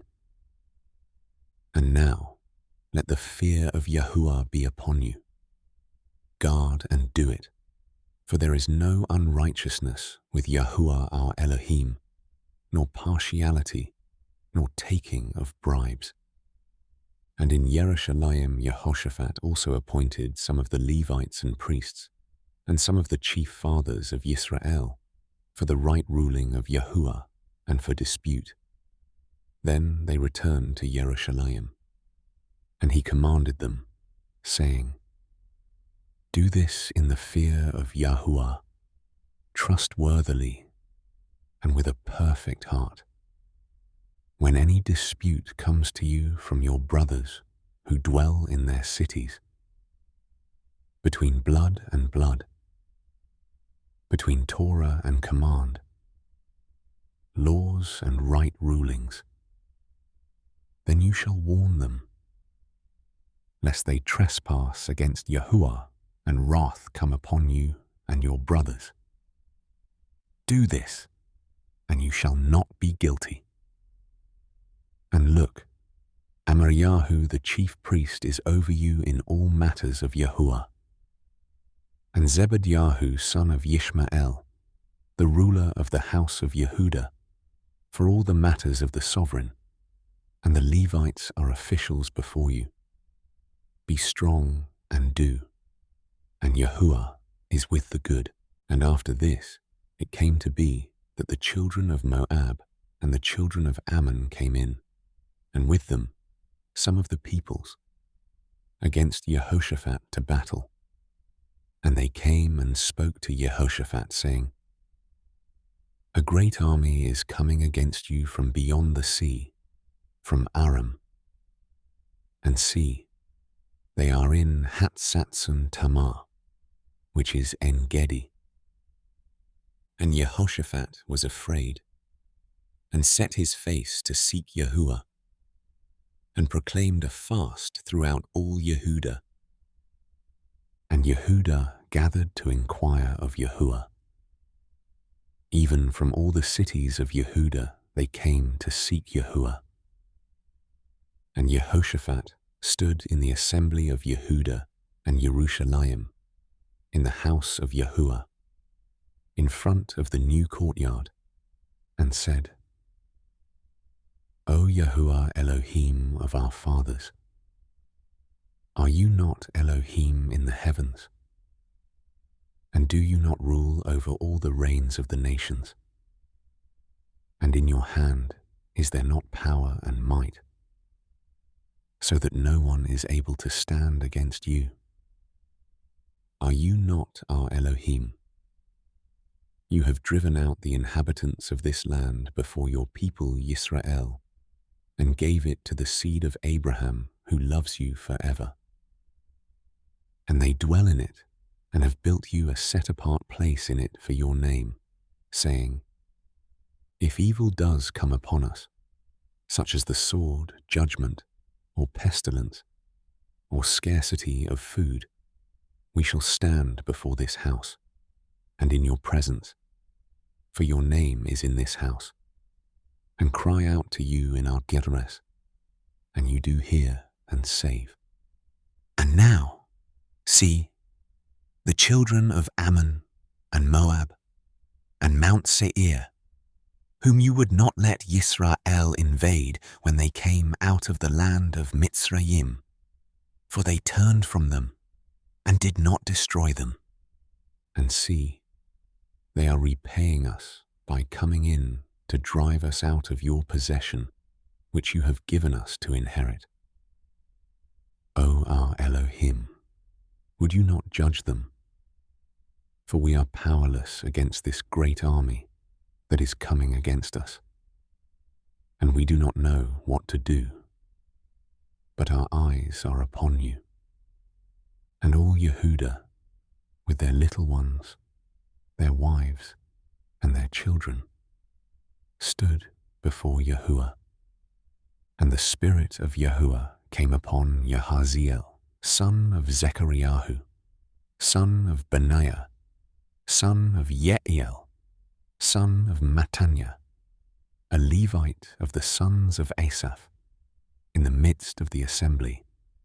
And he said, listen, all Yehudah, and you inhabitants of Jerusalem, and sovereign Jehoshaphat, thus said Yahuah to you, do not fear, nor be afraid of the face of this great army. For the battle is not yours, but Elohim's. Go down against them tomorrow. See, they are coming up by the ascent of Tzitz, and you shall find them at the end of the wadi, before the wilderness of Yeruel. It is not for you to fight in this. Position yourselves. Stand still and see the deliverance of Yahuah with you, O Yehudah and Jerusalem. Do not be afraid nor fear. Go out against them tomorrow, for Yahuah is with you. And Jehoshaphat bowed his head with his face to the ground, and all Yehudah and the inhabitants of Jerusalem fell down before Yahuah, to bow themselves before Yahuah. And the Levites, of the children of the Kehathites, and of the children of the Korhites, stood up to praise Yahuah Elohim of Yisrael with exceedingly loud voice. And they rose early in the morning and went out into the wilderness of Tekoa. And as they went out, Jehoshaphat stood and said, hear me, O Yehudah, and you inhabitants of Jerusalem. Trust in Yahuah, your Elohim, and be steadfast. Trust his prophets and prosper. And after consulting with the people, he appointed those who should sing to Yahuah and who should praise the splendor of set-apartness as they went out before the army and were saying, "Give thanks to Yahuah, for his loving commitment is everlasting." And when they began singing and praising, Yahuah set ambushes against the children of Ammon, Moab, and Mount Seir, who had come against Yehudah, and they were smitten. Then the children of Ammon and Moab stood up against the inhabitants of Mount Seir to destroy and annihilate them. And when they had made an end of the inhabitants of Seir, they helped to destroy one another. And when Yehudah came at the lookout in the wilderness, they looked toward the army and saw their dead bodies lying on the ground, and none had escaped. And Jehoshaphat and his people came to take away their spoil. And they found among them a great amount of valuables on the dead bodies, and precious jewelry, which they stripped off for themselves, more than they could take away. And they were 3 days plundering the spoil, for it was much. And on the 4th day they assembled in the valley of Barakah, for there they blessed Yahuah. Therefore the name of that place was called the Valley of Barakah to this day. Then they returned, every man of Yehudah and Jerusalem, with Jehoshaphat in front of them, to go back to Jerusalem with joy, for Yahuah had made them rejoice over their enemies. And they came to Jerusalem with harps and lyres and trumpets, to the house of Yahuah, and the fear of Elohim was on all the reigns of the lands when they heard that Yahuah had fought against the enemies of Israel. Then the reign of Jehoshaphat was at peace, for his Elohim gave him rest on all sides. Thus Jehoshaphat reigned over Yehudah, 35 years old when he began to reign, and he reigned 25 years in Jerusalem. And his mother's name was Azubah, the daughter of Shilhi. And he walked in the way of his father Asa, and did not turn aside from it, doing what was right in the eyes of Yahuah. Only the high places were not taken away, for as yet the people had not prepared their hearts for the Elohim of their fathers. And the rest of the acts of Jehoshaphat, the first and the last, see, they are written in the book of Jehu, son of Hanani, which is mentioned in the book of the sovereigns of Israel. And after this, Jehoshaphat, sovereign of Yehudah, joined himself with Ahaziah, sovereign of Israel. He did wrong in doing so. And he joined himself with him to make ships to go to Tarshish. And they made the ships in Etzion Geber. Then Eliezer, son of Dodawahu of Maresha, prophesied against Jehoshaphat, saying, "Because you have joined yourself with Ahazyahu, Yahuah shall break up your work."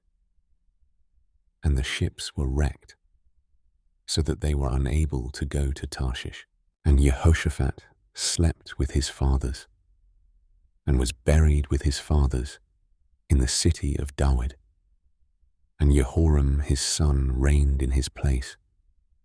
And he had brothers, the sons of Jehoshaphat, Azariahu, and Yehiel, and Zechariahu, and Azariahu, and Mikael, and Shephatyahu. All these were sons of Jehoshaphat, sovereign of Yisrael. And their father gave them many gifts of silver and gold and precious items, with walled cities in Yehudah. But he had given the reign to Jehoram because he was the firstborn.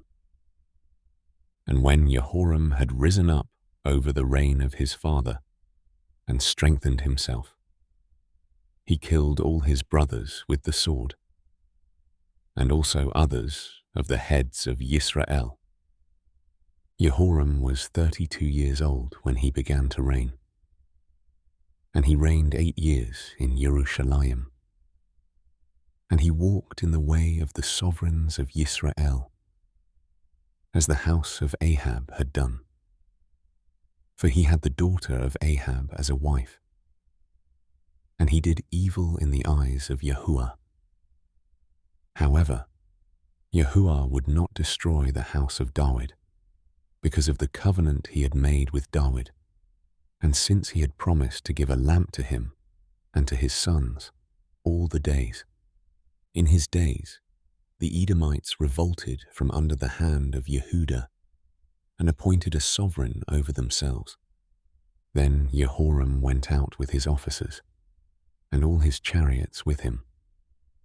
And it came to be that he rose by night and struck the Edomites who had surrounded him and the commanders of the chariots. Thus the Edomites revolted from under the hand of Yehudah to this day. Then Libnah revolted from under his hand, because he had forsaken Yahuah Elohim of his fathers. He had also made high places in the mountains of Yehudah, and caused the inhabitants of Jerusalem to commit whoring, and led Yehudah astray. And a letter came to him from Eliyahu the prophet, saying, Thus said Yahuah Elohim of your father David, because you have not walked in the ways of Jehoshaphat your father, or in the ways of Asa sovereign of Yehudah, but have walked in the way of the sovereigns of Yisrael, and have made Yehudah and the inhabitants of Jerusalem to commit whoring, like the whorings of the house of Ahab, and also have killed your brothers, those of your father's household, who were better than yourself. See, Yahuah is going to strike with a great blow among your people, your children, your wives, and all your possessions, and you with many sicknesses, with disease of your intestines, until your intestines come out because of the sickness, day by day. And Yahuah stirred up the spirit of the Philistines against Jehoram, and of the Arabians who were near the Cushites. And they came up into Yehudah and broke into it, and captured all the possessions that were found in the sovereign's house, and also his sons and his wives, so that there was not a son left to him except Jehoahaz, the youngest of his sons. And after all this, Yahuah plagued him in his intestines with a disease for which there was no healing. And it came to be in the course of time, at the end of 2 years, that his intestines came out because of his sickness, and he died in great pain, and his people made no burning for him, like the burning for his fathers. He was 32 years old when he began to reign, and he reigned 8 years in Jerusalem, to no one's regret, and passed away. And they buried him in the city of David, but not in the burial sites of the sovereigns. And the inhabitants of Jerusalem set up Ahaziah, his youngest son, to reign in his place. For the raiding band that came with the Arabians into the camp had killed all the older sons. So Ahaziah, son of Jehoram, sovereign of Yehudah, reigned. Ahaziah was 42 years old when he began to reign, and he reigned in Jerusalem 1 year. And his mother's name was Athaliah, the granddaughter of Omri. He too walked in the ways of the house of Ahab, for his mother counseled him to do wrong, and he did evil in the eyes of Yahuah, like the house of Ahab, for they were his counselors after the death of his father, to his destruction. He also walked in their counsel, and went with Jehoram son of Ahab, sovereign of Yisrael, to fight against Hazael, sovereign of Aram, at Ramoth Gilead. And the Arameans struck Joram, and he returned to Yisrael to recover from the strikings with which they struck him at Ramah, when he fought against Hazael, sovereign of Aram. And Azariahu, son of Jehoram, sovereign of Yehudah, went down to see Jehoram, son of Ahab, in Yisrael, for he was sick. But from Elohim came the downfall of Ahaziahu through his coming to Joram. For when he came, he went out with Jehoram against Jehu, son of Nimshi, whom Yahuah had anointed to cut off the house of Ahab. And it came to be, when Jehu was executing judgment on the house of Ahab, that he found the rulers of Yehudah and the sons of Ahaziahu's brothers, who served Ahaziahu, and killed them. So he searched for Ahaziahu, and they caught him while he was hiding in Shomeron, and brought him to Jehu, and put him to death, then buried him. For they said, "He is the son of Jehoshaphat, who sought Yahuah with all his heart." And there was none in the house of Ahaziahu strong enough to reign. And when Athaliahu, the mother of Ahaziahu, saw that her son was dead, she rose up and destroyed all the offspring of the reign of the house of Yehudah. But Jehoshabath, the daughter of the sovereign, took Joash son of Ahaziahu, and stole him away from among the sovereign's sons who were slain, and put him and his nurse in a bedroom. So Jehoshabath, the daughter of sovereign Jehoram, the wife of Jehoiada the priest, because she was the sister of Ahaziahu, hid him from Athaliahu, so that she could not put him to death. And he was hidden with them in the house of Elohim for 6 years, while Athaliah was reigning over the land. And in the 7th year, Jehoiada strengthened himself and made a covenant with the commanders of hundreds, Azariah son of Jeroham, and Yishmael son of Jehohanan, and Azariahu son of Obed, and Maaseyahu son of Adayahu, and Elishaphat son of Zikri. And they went about through Yehudah, and gathered the Levites from all the cities of Yehudah, and the chiefs of the fathers of Yisrael. And they came to Jerusalem. And all the assembly made a covenant with the sovereign in the house of Elohim. And he said to them, "See, the son of the sovereign is to reign, as Yahuah has said of the sons of David. This is what you do: 1/3 of you entering on the Sabbath, of the priests and the Levites, gatekeepers of the thresholds, and 1/3 are at the sovereign's house, and 1/3 at the gate of the foundation, while all the people are in the courtyards of the house of Yahuah. And let no one come into the house of Yahuah except the priests and those of the Levites who serve.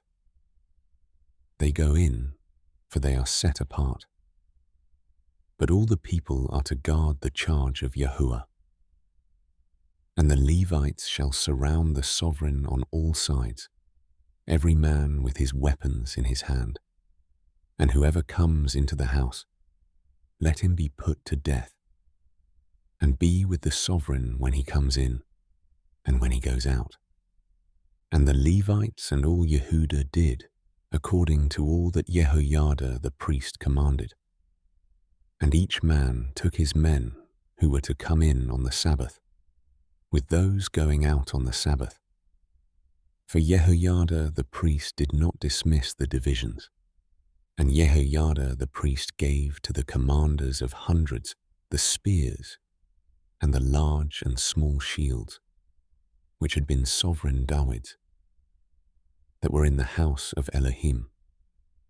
And he set all the people, every man with his weapon in his hand, from the right side of the house to the left side of the house, along by the slaughter place and by the house, all around the sovereign.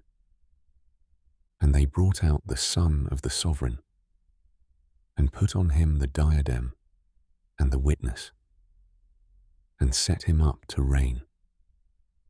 Then Jehoiada and his sons anointed him, and said, "Let the sovereign live." And Athaliahu heard the noise of the people running and praising the sovereign. And she came to the people in the house of Yahuah, and looked and saw the sovereign standing by his column at the entrance. And the chiefs and the trumpeters were beside the sovereign, and all the people of the land rejoicing and blowing trumpets, also the singers with instruments of song, and those who led in praise. Then Athaliahu tore her garments and said, "Treason! Treason!" And Jehoiada the priest brought out the commanders of hundreds who were set over the army, and said to them, "Take her outside the ranks, and slay with the sword whoever follows her." For the priest said, "Do not kill her in the house of Yahuah." So they laid hands on her, and she went by way of the entrance of the horse gate into the sovereign's house, and they put her to death there.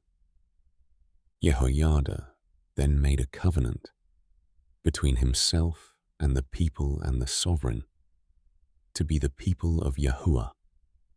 And all the people went to the house of Baal and broke it down. They completely broke up its slaughter places and images, and killed Matan the priest of Baal before the slaughter places.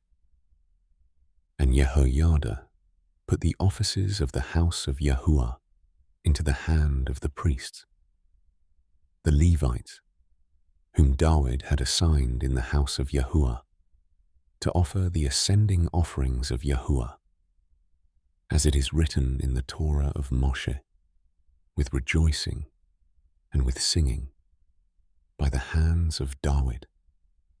And he set the gatekeepers at the gates of the house of Yahuah, so that no one who was in any way unclean should enter.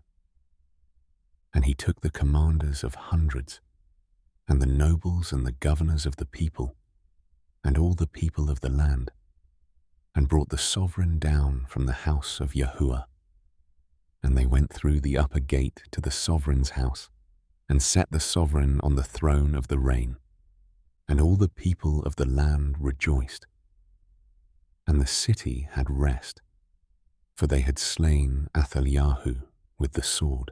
Joash was 7 years old when he began to reign, and he reigned 40 years in Jerusalem.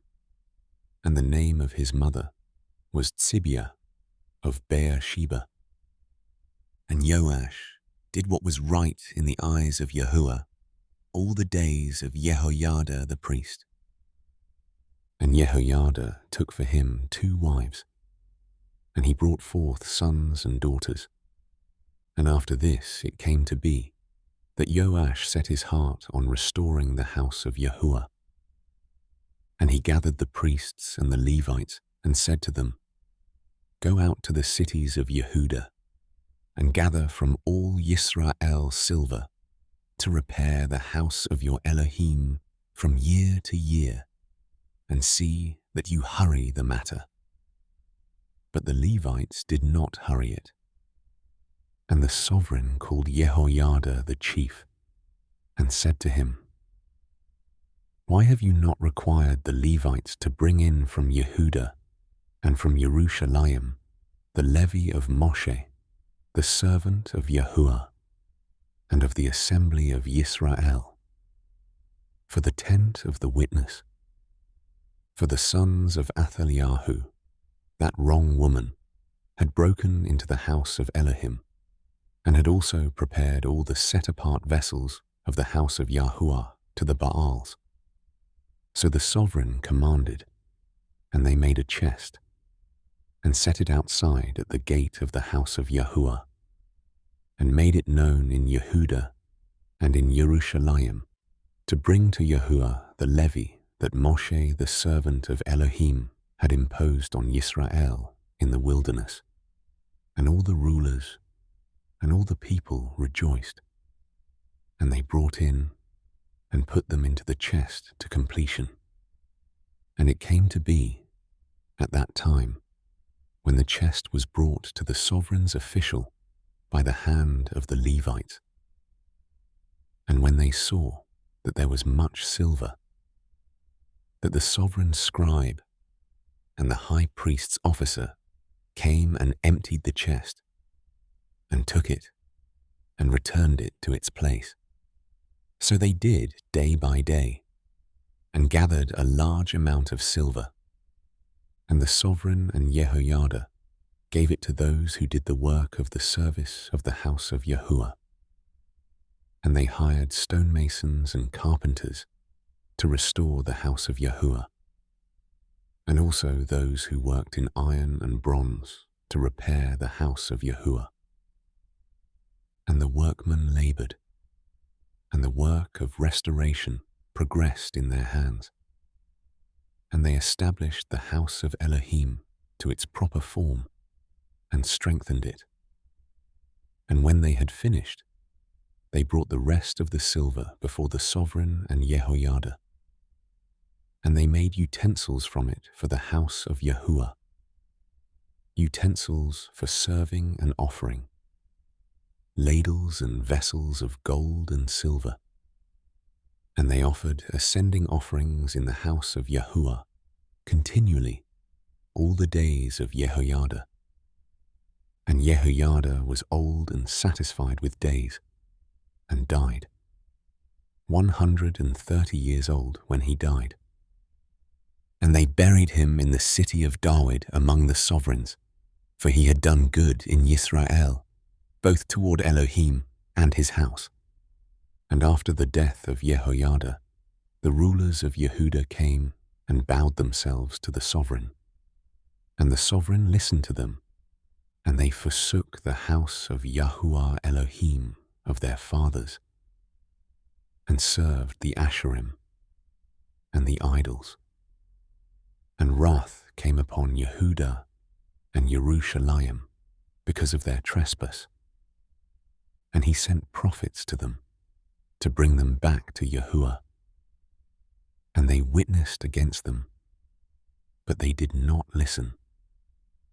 Then the spirit of Elohim came upon Zechariah, son of Jehoiada the priest, who stood above the people, and said to them, Thus said Elohim, Why are you transgressing the commands of Yahuah, and do not prosper?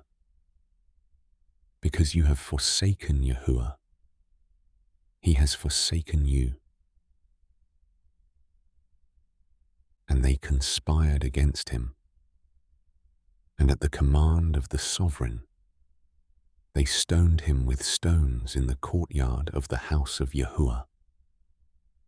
Thus Joash the sovereign did not remember the loving commitment which Jehoiada his father had done to him, and killed his son.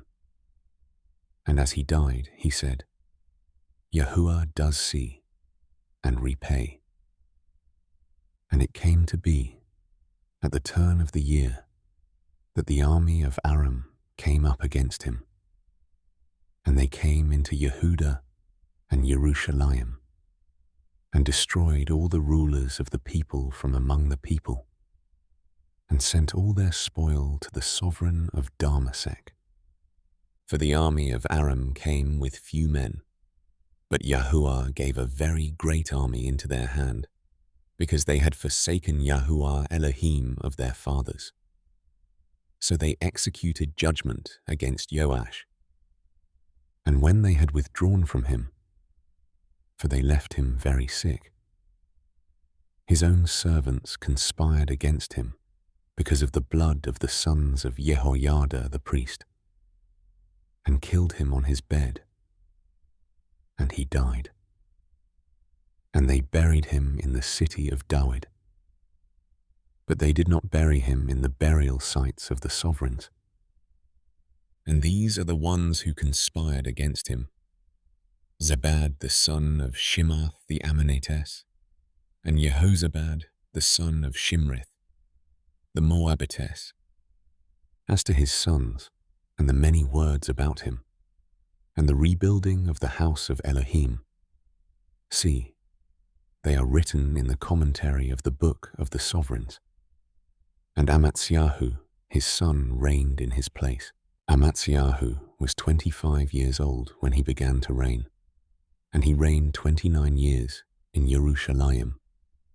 And the name of his mother was Jehoadan of Jerusalem. And he did what was right in the eyes of Yahuah, but not with a perfect heart. And it came to be, upon his strong control of the reign, that he killed his servants, who had struck his father the sovereign.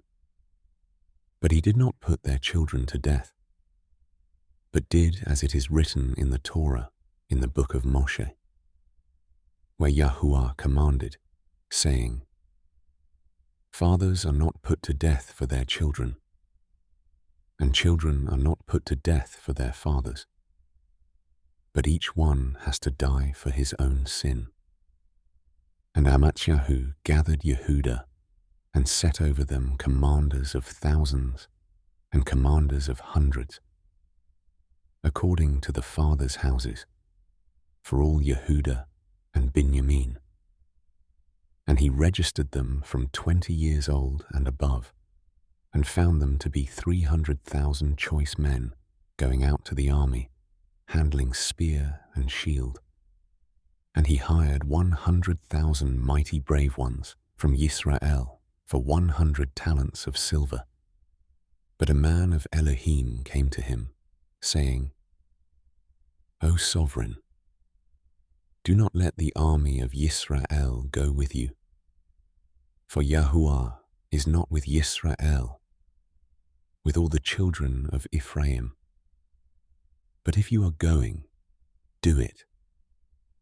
Be strong in battle, else Elohim would make you fall before the enemy, for Elohim has power to help and to overthrow. And Amaziah said to the man of Elohim, But what do we do about the 100 talents which I have given to the army of Yisrael? And the man of Elohim answered, Yahuah has more to give you than this. So Amaziah dismissed the army that had come to him from Ephraim to go back home. And they were greatly enraged against Yehudah, and they returned home in a rage. And Amaziah strengthened himself, and led his people, and went to the valley of Salt, and struck 10,000 of the sons of Seir. And the sons of Yehudah took captive another 10,000 alive, and they brought them to the top of the rock, and threw them down from the top of the rock, and all of them were dashed to pieces. And the soldiers of the army, which Amaziah had sent back from going with him to battle, they raided the cities of Yehudah from Shomeron to Beth Horon, and struck 3,000 in them, and took much spoil. And it came to be, after Amaziah came from striking the Edomites, that he brought the mighty ones of the people of Seir, and set them up to be his mighty ones, and bowed down before them, and burned incense to them. Therefore, the displeasure of Yahuah burned against Amaziah. And he sent him a prophet who said to him, Why have you sought the mighty ones of the people which did not deliver their own people from your hand? And it came to be, as he talked with him, that the sovereign said to him, Have we appointed you counselor to the sovereign? Stop. Why should they strike you? Then the prophet stopped and said, I know that Elohim has counseled to destroy you, because you have done this, and have not listened to my counsel. And Yahu, sovereign of Yehudah, took counsel, and sent to Joash, son of Jehoahaz, son of Jehu, sovereign of Yisrael, saying, Come, let us look each other in the face. And Joash, sovereign of Yisrael, sent to Yahu, sovereign of Yehudah, saying, The thistle that was in Lebanon sent to the cedar that was in Lebanon, saying, Give your daughter to my son as wife. And a wild beast that was in Lebanon passed by and trampled the thistle. You have said, See, I have stricken Edom, and your heart has lifted you up to boast. Now stay at home. Why should you stir up yourself to evil, that you should fall, you and Yehudah with you? But Yahu did not listen, for it came from Elohim, in order to give them into the hand of their enemies, because they had sought the mighty ones of Edom. So Joash, sovereign of Yisrael, went out, and he and Yahu, sovereign of Yehudah, faced one another at Beth Shemesh, which belongs to Yehudah.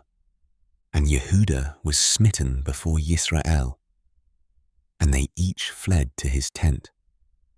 And Joash, the sovereign of Yisrael, caught Yahu, sovereign of Yehudah, son of Joash, son of Jehoahaz, at Beth Shemesh, and brought him to Jerusalem, and broke down the wall of Jerusalem from the gate of Ephraim to the corner gate, 400 cubits, and took all the gold and the silver, and all the utensils that were found in the house of Elohim with Obed-Edom, and the treasures of the sovereign's house, and hostages, and returned to Shomeron.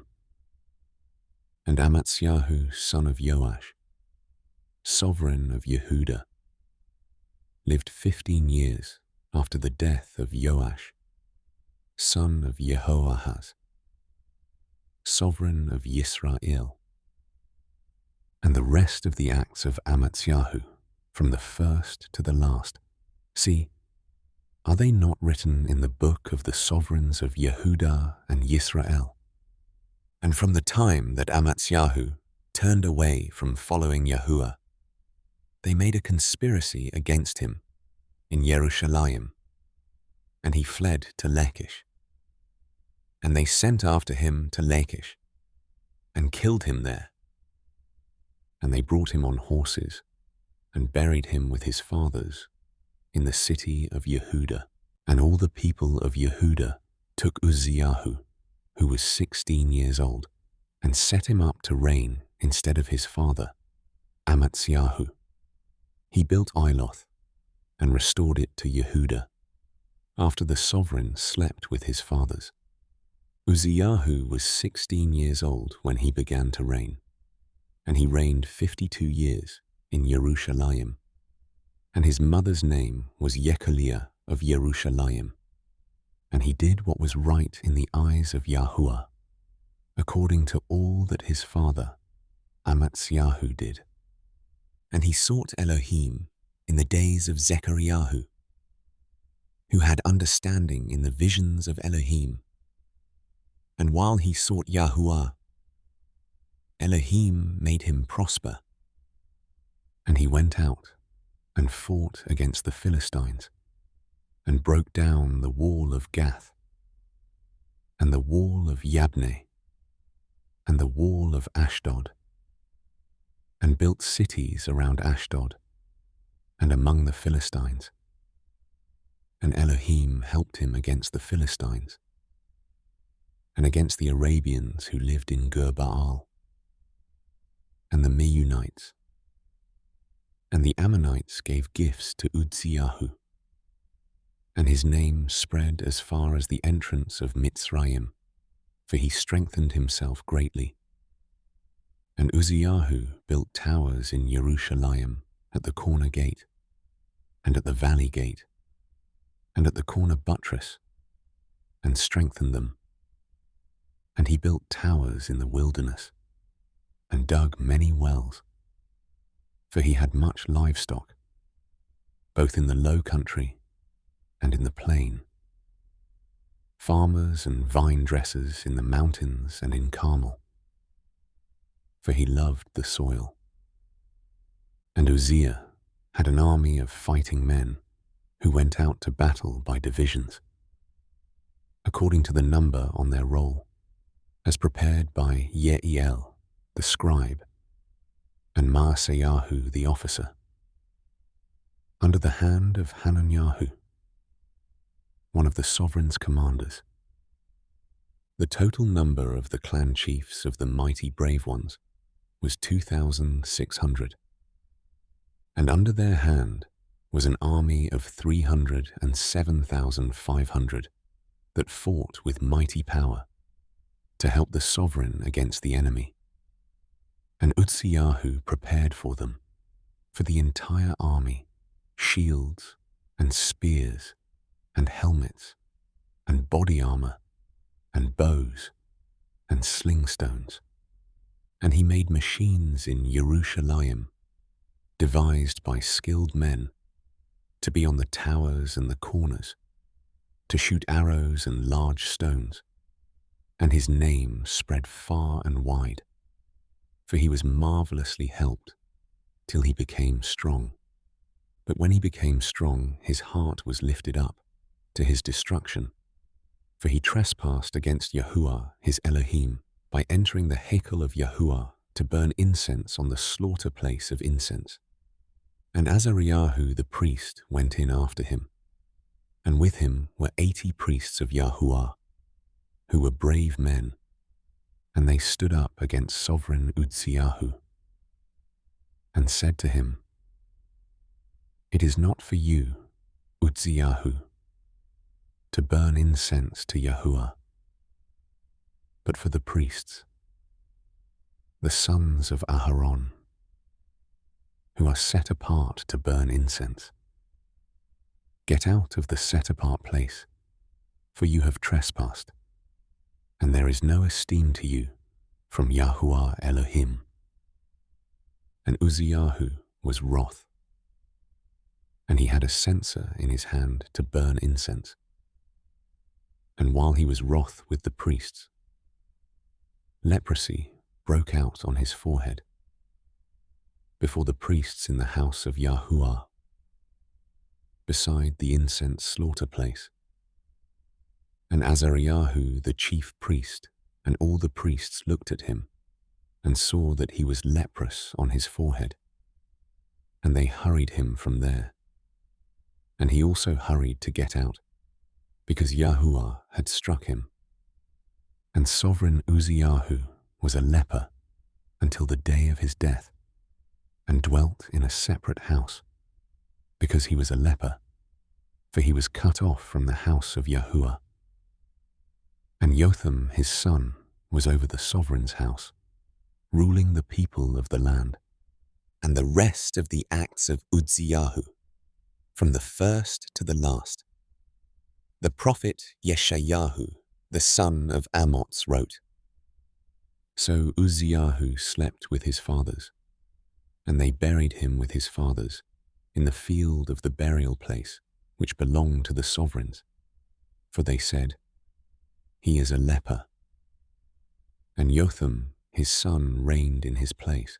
Jotham was 25 years old when he began to reign, and he reigned 16 years in Jerusalem. And his mother's name was Yerusha, the daughter of Tzadok. And he did what was right in the eyes of Yahuah, according to all that his father Uzziyahu had done. Only he did not come into the Hekal of Yahuah, and the people continued to act corruptly.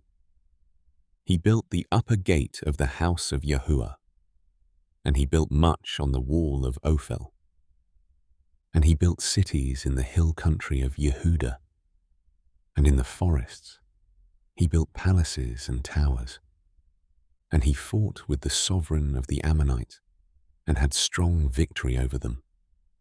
And the children of Ammon gave him in that year 100 talents of silver, and 10,000 cors of wheat, and 10,000 of barley.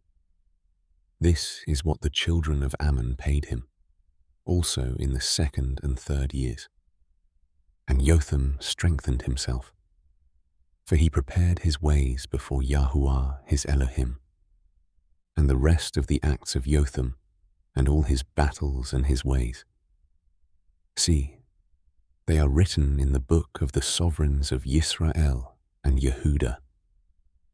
He was 25 years old when he began to reign, and he reigned 16 years in Jerusalem. So Jotham slept with his fathers, and they buried him in the city of David. And his son Ahaz reigned in his place. Ahaz was 20 years old when he began to reign, and he reigned 16 years in Jerusalem. And he did not do what was right in the eyes of Yahuah, as his father David had done, and walked in the ways of the sovereigns of Yisrael, and made molded images for the Baals. And he himself burned incense in the valley of the son of Hinnom, and burned his children in the fire, according to the abominations of the nations whom Yahuah dispossessed from before the children of Yisrael, and slaughtered and burned incense on the high places, and on the hills, and under every green tree. Therefore Yahuah his Elohim gave him into the hand of the sovereign of Aram, and they struck him, and took many of them away as captives, and brought them to Damasek. And he was also given into the hand of the sovereign of Yisrael, who struck him with a great slaughter. And Pekah son of Remaliahu killed 120,000 in Yehudah in one day, all brave men, because they had forsaken Yahuah Elohim of their fathers. And Zikri, a mighty man of Ephraim, killed Maaseiah son of the sovereign, and Azrikam the officer over the house, and Elkanah, who was second to the sovereign. And the children of Yisrael took captive from their brothers 200,000 women, sons and daughters. And they also seized from them much spoil. And they brought the spoil to Shomeron. But a prophet of Yahuah was there, whose name was Oded. And he went out before the army that came to Shomeron, and said to them, See, because Yahuah Elohim of your fathers was displeased with Yehudah, he has given them into your hand, and you have killed them in a rage that reaches up to the heavens. And now you are planning to make the children of Yehudah and Jerusalem your male and female slaves. But are you not also guilty before Yahuah your Elohim?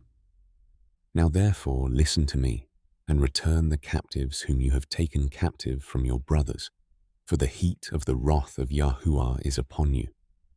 And some of the heads of the children of Ephraim, Azariahu son of Yehohanan, Berechiahu son of Meshillemoth, and Yehizkiyahu son of Shallum, and Amasa son of Hadlai, stood up against those who came from the army, and said to them, Do not bring the captives here, to bring on us guilt before Yahuah. Are you planning to add to our sins and to our guilt? for our guilt is great, and burning is the wrath on Yisrael." And the armed men left the captives and the spoil before the leaders and all the assembly. And the men who were designated by name rose up and took the captives.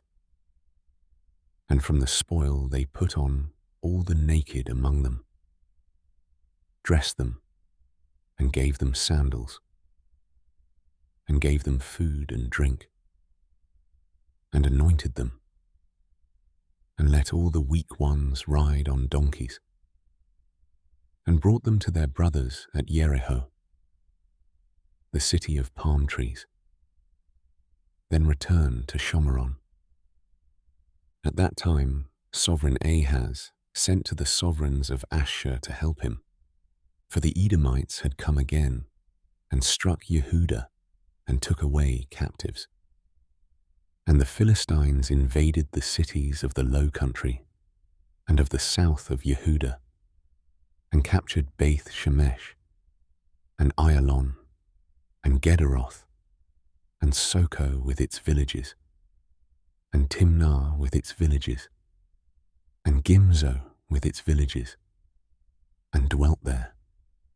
For Yahuah had brought Yehudah low because of Ahaz sovereign of Yisrael. For he brought about a lack of restraint in Yehudah, and trespassed against Yahuah.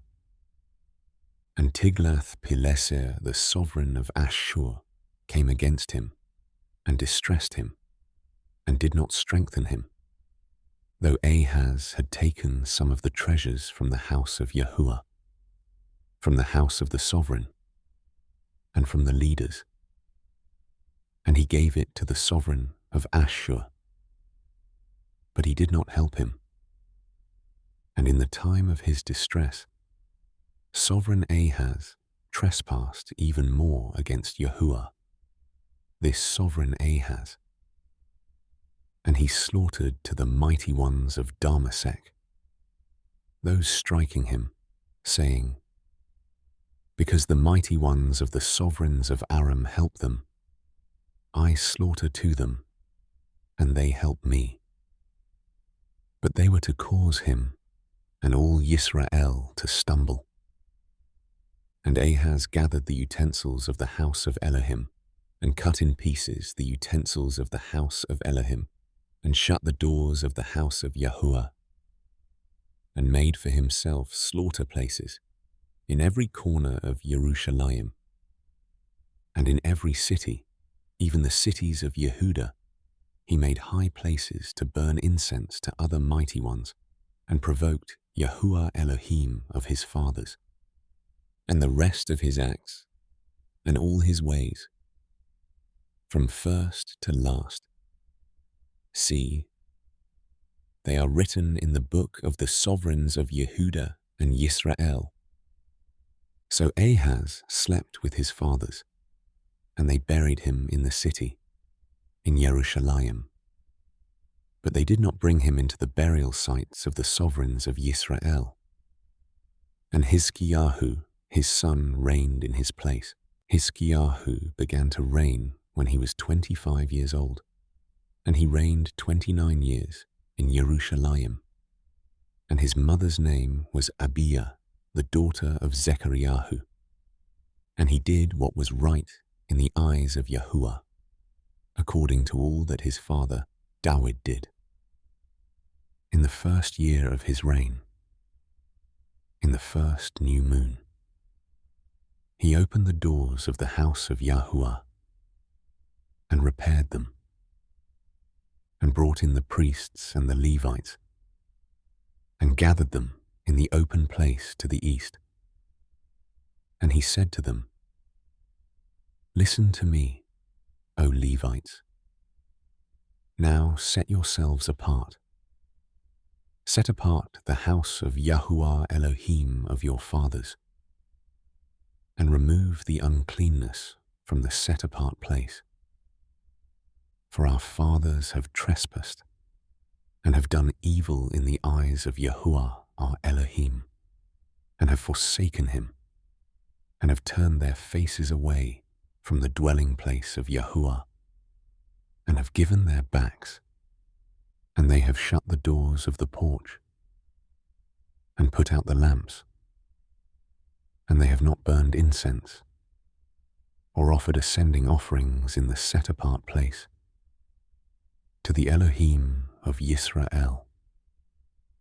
Therefore, the wrath of Yahuah fell upon Yehudah and Yerushalayim, and he has given them up for a trembling, for an astonishment, and for a hissing, as you see with your eyes. And see, because of this, our fathers have fallen by the sword, and our sons, and our daughters, and our wives are in captivity for this.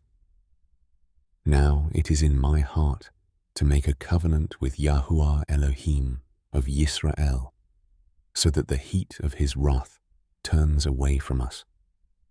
My sons, do not be slack, for Yahuah has chosen you to stand before him, to serve him, and to be attendants for him, and burn incense. And the Levites rose up. Mahath, son of Amasai, and Yoel, son of Azariahu, of the sons of the Kehathites, and of the sons of Merari, Kish, son of Abdi, and Azariahu, son of Yehalelel, and of the Gereshonites, Yoar, son of Zimmah, and Eden, son of Yoar, and of the sons of Elitzaphan, Shimri, and Yeiel, and of the sons of Asaph, Zechariahu and Mattanyahu, and of the sons of Heman, Yehiel and Shimi, and of the sons of Yeduthun, Shemaiah and Uzziel. And they gathered their brothers and set themselves apart, and went according to the command of the sovereign, at the words of Yahuah, to cleanse the house of Yahuah. And the priests came into the inner part of the house of Yahuah to cleanse it, and brought out all the uncleanness they found in the Hekal of Yahuah, to the courtyard of the house of Yahuah. Then the Levites received it to take it outside to the Wadi Kidron, and they began to set apart on the first day of the first new moon. And on the 8th day of the new moon, they came to the porch of Yahuah. And they set apart the house of Yahuah in 8 days. And on the 16th day of the first new moon, they had finished. Then they came in to Sovereign Hizkiyahu and said, We have cleansed all the house of Yahuah, and the slaughter place of ascending offerings with all its utensils, and the table of the showbread with all its utensils, and all the utensils which Sovereign Ahaz in his reign had pushed aside when he trespassed, we have prepared and set apart. And see, they are before the slaughter place of Yahuah.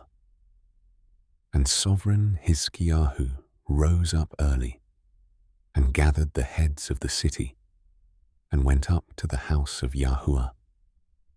And they brought 7 bulls, and 7 rams, and 7 lambs, and 7 male goats, for a sin offering for the rain, for the set-apart place, and for Yehudah. And he said to the priests, the sons of Aharon, to offer them on the slaughter place of Yahuah. So they slew the bulls, and the priests received the blood, and sprinkled it on the slaughter place. And they slew the rams, and sprinkled the blood on the slaughter place. And they slew the lambs, and sprinkled the blood on the slaughter place. And they brought out the male goats of the sin offering before the sovereign and the assembly, and they laid their hands on them, And the priests slew them, and with their blood made a sin offering on the slaughter place, to make an atonement for all Yisrael. For the sovereign said that the ascending offering and the sin offering is for all Yisrael. And he appointed the Levites in the house of Yahuah with cymbals, with harps, and with lyres, according to the command of Dawid, and of Gad, seer of the sovereign, and of Nathan the prophet. For the command was by the hand of Yahuah, by the hand of his prophets. And the Levites stood with the instruments of Dawid, and the priests with the trumpets. And Hizkiyahu gave the order to offer the ascending offering on the slaughter place. And when the ascending offering began, the singing unto Yahuah began, with the trumpets and with the instruments of Dawid, sovereign of Yisrael. And all the assembly were bowing, and the singers singing, and the trumpeters blowing. All this until the ascending offering was completed. And at the completion of the offering, the sovereign and all who were present with him bowed and worshipped. And sovereign Hizkiyahu and the rulers ordered the Levites to sing praise to Yahuah with the words of Dawid and of Asaph the seer. And they sang praises with gladness, and they bowed their heads and worshipped. And Hizkiyahu responded and said, Now that you have ordained yourselves to Yahuah, come near and bring slaughterings and thank offerings into the house of Yahuah. And the assembly brought in slaughterings and thank offerings, and all those whose hearts were so moved brought ascending offerings.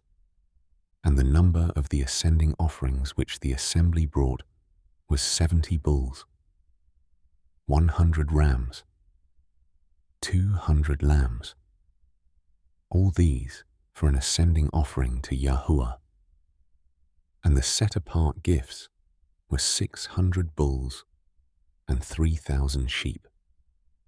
Only the priests were too few, and were unable to skin all the ascending offerings. So their brothers, the Levites, helped them until the work was completed, and until the other priests had set themselves apart. For the Levites were more upright of heart to set themselves apart than the priests. And there were also many ascending offerings, with the fat of the peace offerings, and with the drink offerings for every ascending offering. Thus the service of the house of Yahuah was re-established. And Hizkiyahu and all the people rejoiced that Elohim had prepared the people, because the matter came about so suddenly. And Hizkiyahu sent to all Yisrael and Yehudah, and he also wrote letters to Ephraim and Manasseh to come to the house of Yahuah at Yerushalayim, to perform the Pesach to Yahuah Elohim of Yisrael.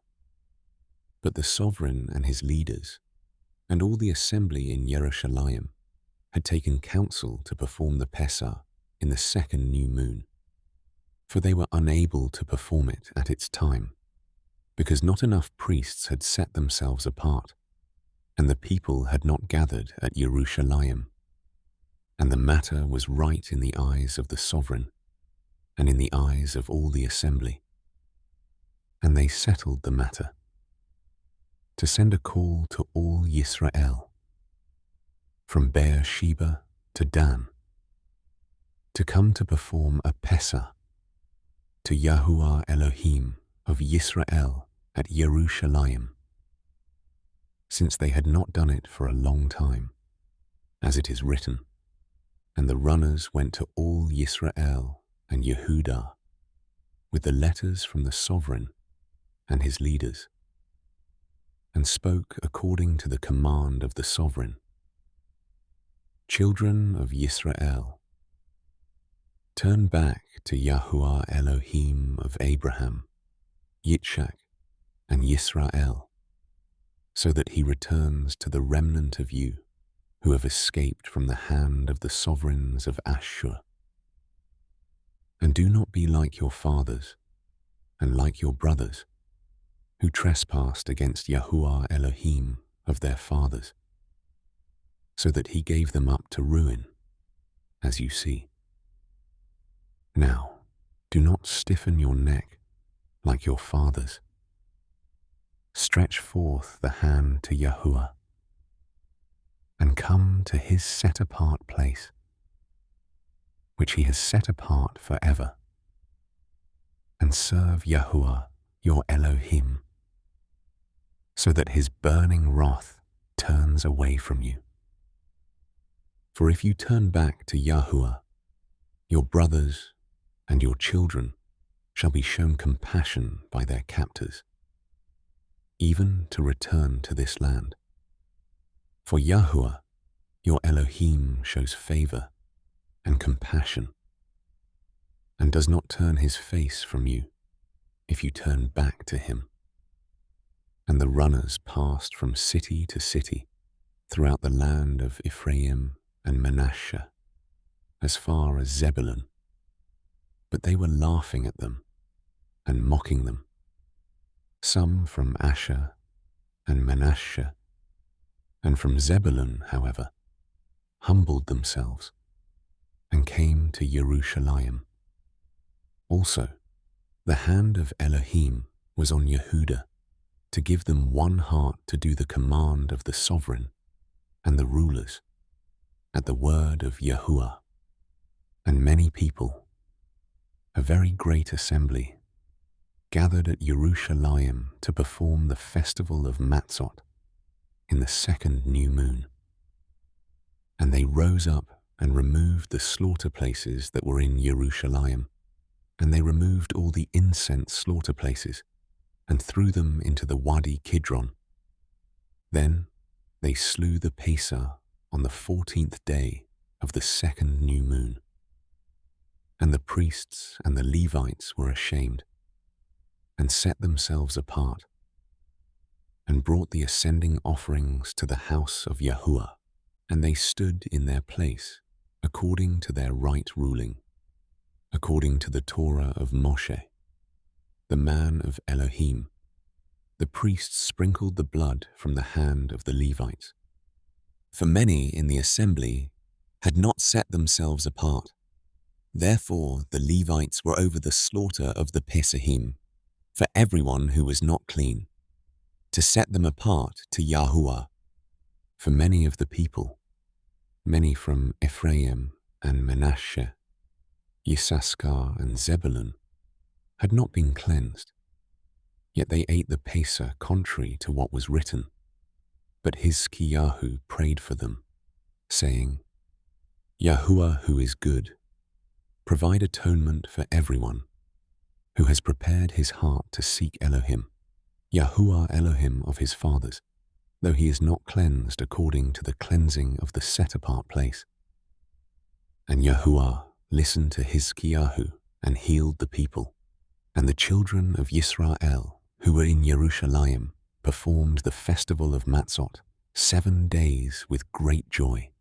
And the Levites and the priests praised Yahuah day by day with instruments of praise before Yahuah. And Hizkiyahu spoke to the heart of all the Levites, those having good understanding concerning Yahuah. So they ate during the appointed time 7 days, slaughterings of peace offerings, and making confession to Yahuah Elohim of their fathers. And all the assembly took counsel to perform another 7 days, and they performed it another 7 days with joy.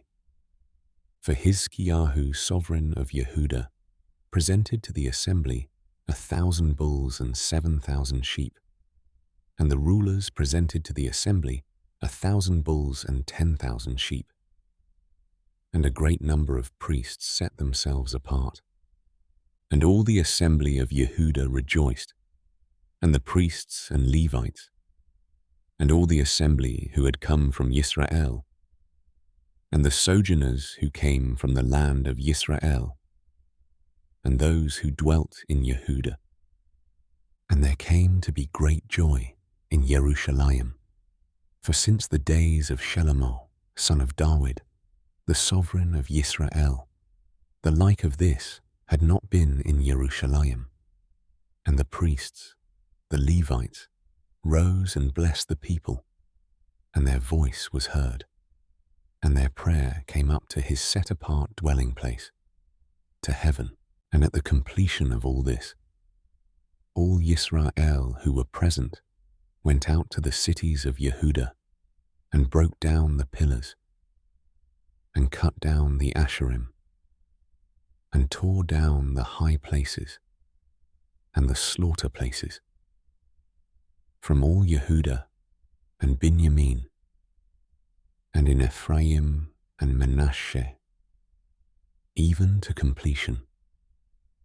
Then all the children of Yisrael returned to their own cities, each to his possession.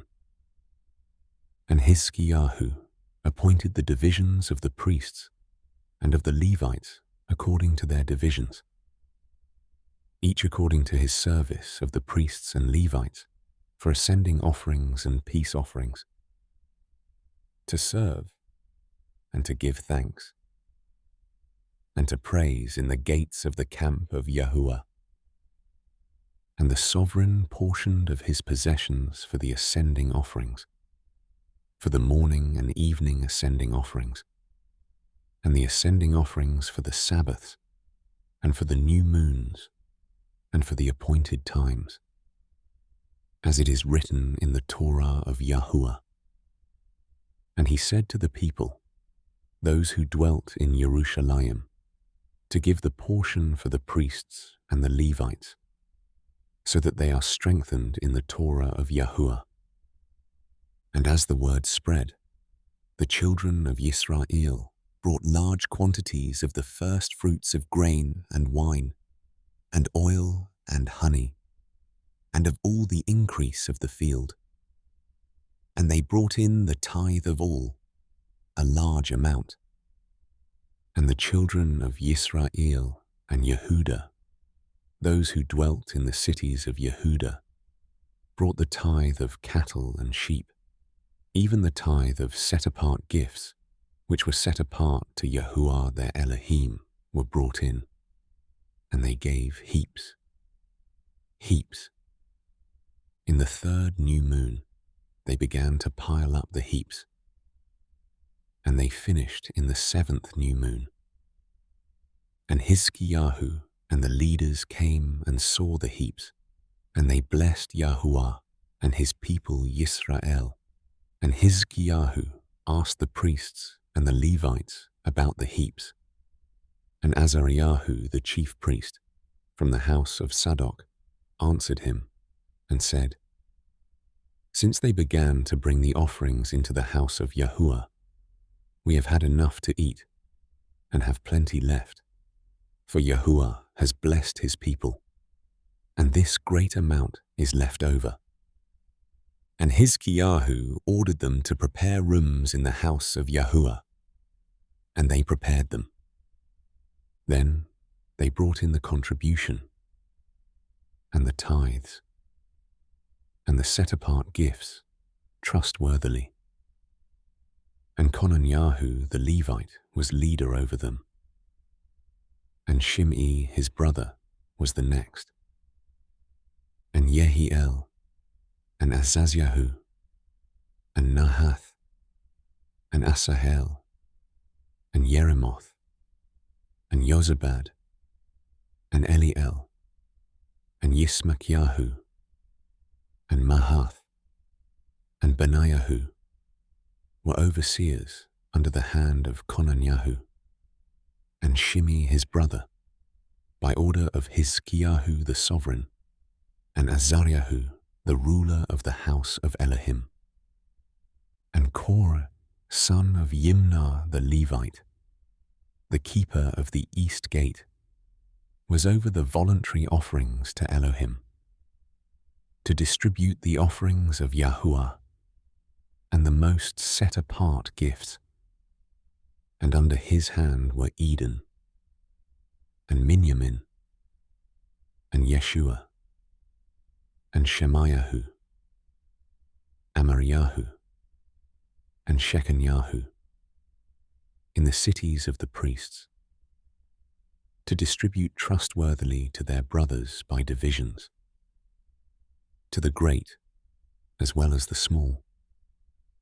Besides those males from 3 years old and up who were written in the genealogy, they distributed to everyone who entered the house of Yahuah his daily portion for the work of his service, by his division, and to the priests who were written in the genealogy according to their father's house, and to the Levites from 20 years old upward, by their duties in their divisions, and to all listed in the genealogy, their little ones and their wives, their sons and daughters, all the company of them.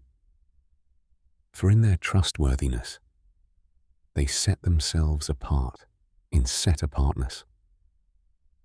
And for the sons of Aaron, the priests, who were in the fields of the open land of their cities, in each and every city there were men who were called by name to distribute portions to all the males among the priests, and to all who were listed by genealogies among the Levites. And Hizkiyahu did this in all Yehudah, and he did what was good, and what was right, and what was true before Yahuah his Elohim, and in every work that he began in the service of the house of Elohim, in the Torah, and in the command, to seek his Elohim with all his heart, he did, and prospered. After these matters, and this trustworthiness, Sanherib sovereign of Ashur came, and he entered Yehudah, and encamped against the cities of defense, and said to break them open to himself. And Hizkiyahu saw that Sanherib had come, and his face set to fight against Jerusalem. And he took counsel with his rulers and mighty men to stop the water from the springs which were outside the city. And they helped him. And many people were gathered. And they stopped all the springs and the stream that ran through the land, saying, "Why should the sovereigns of Ashur come and find much water?" And he strengthened himself, and built up all the wall that was broken, and raised it up to the towers, and outside of it another wall, and strengthened Millo, the city of Dawid, and made large numbers of weapons and shields. And he appointed battle officers over the people, and gathered them to him in the open space at the city gate, and spoke to their heart, saying, "Be strong and courageous. Do not be afraid, nor be cast down before the sovereign of Ashur, nor before all the army that is with him. For with us there are more than with him. With him is an arm of flesh, but with us is Yahuah, our Elohim, to help us and to fight our battles." And the people leaned on the words of Hizkiyahu sovereign of Yehudah. After this, Sanherib, the sovereign of Ashur, sent his servants to Jerusalem. But he himself, and all his power with him against Lachish, to Hizkiyahu sovereign of Yehudah, and to all Yehudah who were in Jerusalem, saying, "Thus said Sanherib, the sovereign of Ashur, on what are you trusting, that you remain in Jerusalem under siege? Is Hizkiyahu not persuading you to give yourselves over to die by scarcity of food and by thirst, saying, Yahuah, our Elohim, shall deliver us from the hand of the sovereign of Ashur. Has not Hizkiyahu himself taken away his high places and his slaughter places, and ordered Yehudah and Yerushalayim, saying, Bow yourselves before one slaughter place, and burn incense on it? Do you not know what I and my fathers have done to all the peoples of other lands? Were the mighty ones of the nations of those lands in any way able to deliver their lands out of my hand? Who was there among all the mighty ones of those nations that my fathers put under the ban, that could deliver his people from my hand, that your Elohim should be able to deliver you from my hand? And now, do not let Hizkiyahu deceive you or persuade you like this, and do not believe him. For no mighty one of any nation or reign was able to deliver his people from my hand or the hand of my fathers, much less your Elohim, to deliver you from my hand. And his servant spoke even more against Yahuah Elohim and against his servant Hizkiyahu. And he wrote letters to reproach Yahuah Elohim of Yisrael and to speak against him, saying, As the mighty ones of the nations of other lands have not delivered their people from my hand, so the Elohim of Hizkiyahu shall not deliver his people from my hand. Then they called out with a loud voice in the language of Yehudah to the people of Yerushalayim who were on the wall, to frighten them and to trouble them in order to capture the city. And they spoke against the Elohim of Yerushalayim as against the mighty ones of the people of the earth, the work of men's hands. And sovereign Hizkiyahu and the prophet Yeshayahu, son of Amoz, prayed about this and cried out to the heavens. And Yahuah sent a messenger who cut down every mighty brave one, both the leader and the commander in the camp of the sovereign of Ashur. And he returned shamefaced to his own land and went into the house of his mighty one. And there some of his own offspring caused him to fall by the sword. Thus Yahuah saved Hizkiyahu and the inhabitants of Yerushalayim from the hand of Sanherib, the sovereign of Ashur, and from the hand of all others, and guided them on every side. And many brought gifts to Yahuah at Yerushalayim, and presents to Hizkiyahu, sovereign of Yehudah, and he was exalted in the eyes of all nations thereafter. In those days Hizkiyahu was sick and near death, and he prayed to Yahuah, and he spoke to him, and appointed a sign for him. However, Hizkiyahu did not repay according to the good done to him, for his heart was lifted up. Therefore wrath came upon him, and upon Yehudah and Yerushalayim. Then Hizkiyahu humbled himself for the pride of his heart, he and the inhabitants of Yerushalayim, so that the wrath of Yahuah did not come upon them in the days of Hizkiyahu. And Hizkiyahu had much riches and esteem, and he made himself treasuries for silver, and for gold, and for precious stones, and for spices, and for shields, and for all desirable utensils, and storehouses for the harvest of grain, and wine, and oil, and stalls for all kinds of livestock, and folds for flocks. And he made cities for himself, and possessions of great numbers of flocks and herds. For Elohim gave him much property, and Hizkiyahu himself had stopped the upper outlet of the waters of Gihon, and directed them to the west side of the city of Dawid.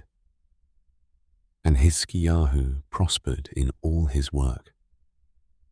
However, with the envoys of the princes of Babel, whom they sent to ask him about the wonder that was done in the land, Elohim left him in order to try him, to know all that was in his heart, and the rest of the acts of Hizkiyahu and his loving commitment.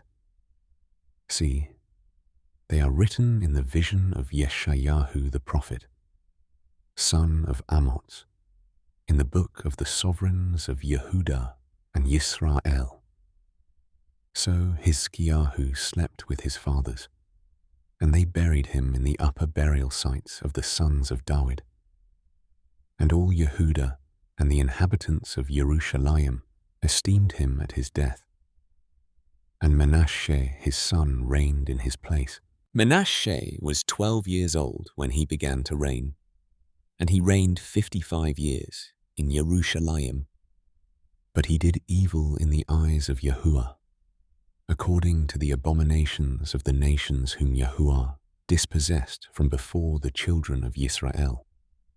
For again he rebuilt the high places which Hizkiyahu his father had broken down, and raised up slaughter places for the Baals, and made Asherim, and bowed himself to all the host of the heavens, and served them.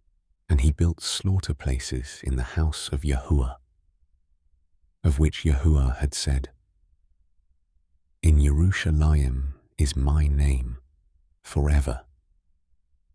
And he built slaughter places for all the host of the heavens in the 2 courtyards of the house of Yahuah. And he made his sons pass through the fire in the valley of the son of Hinnom, and practiced magic, and used divination and witchcraft, and consulted mediums and spiritists.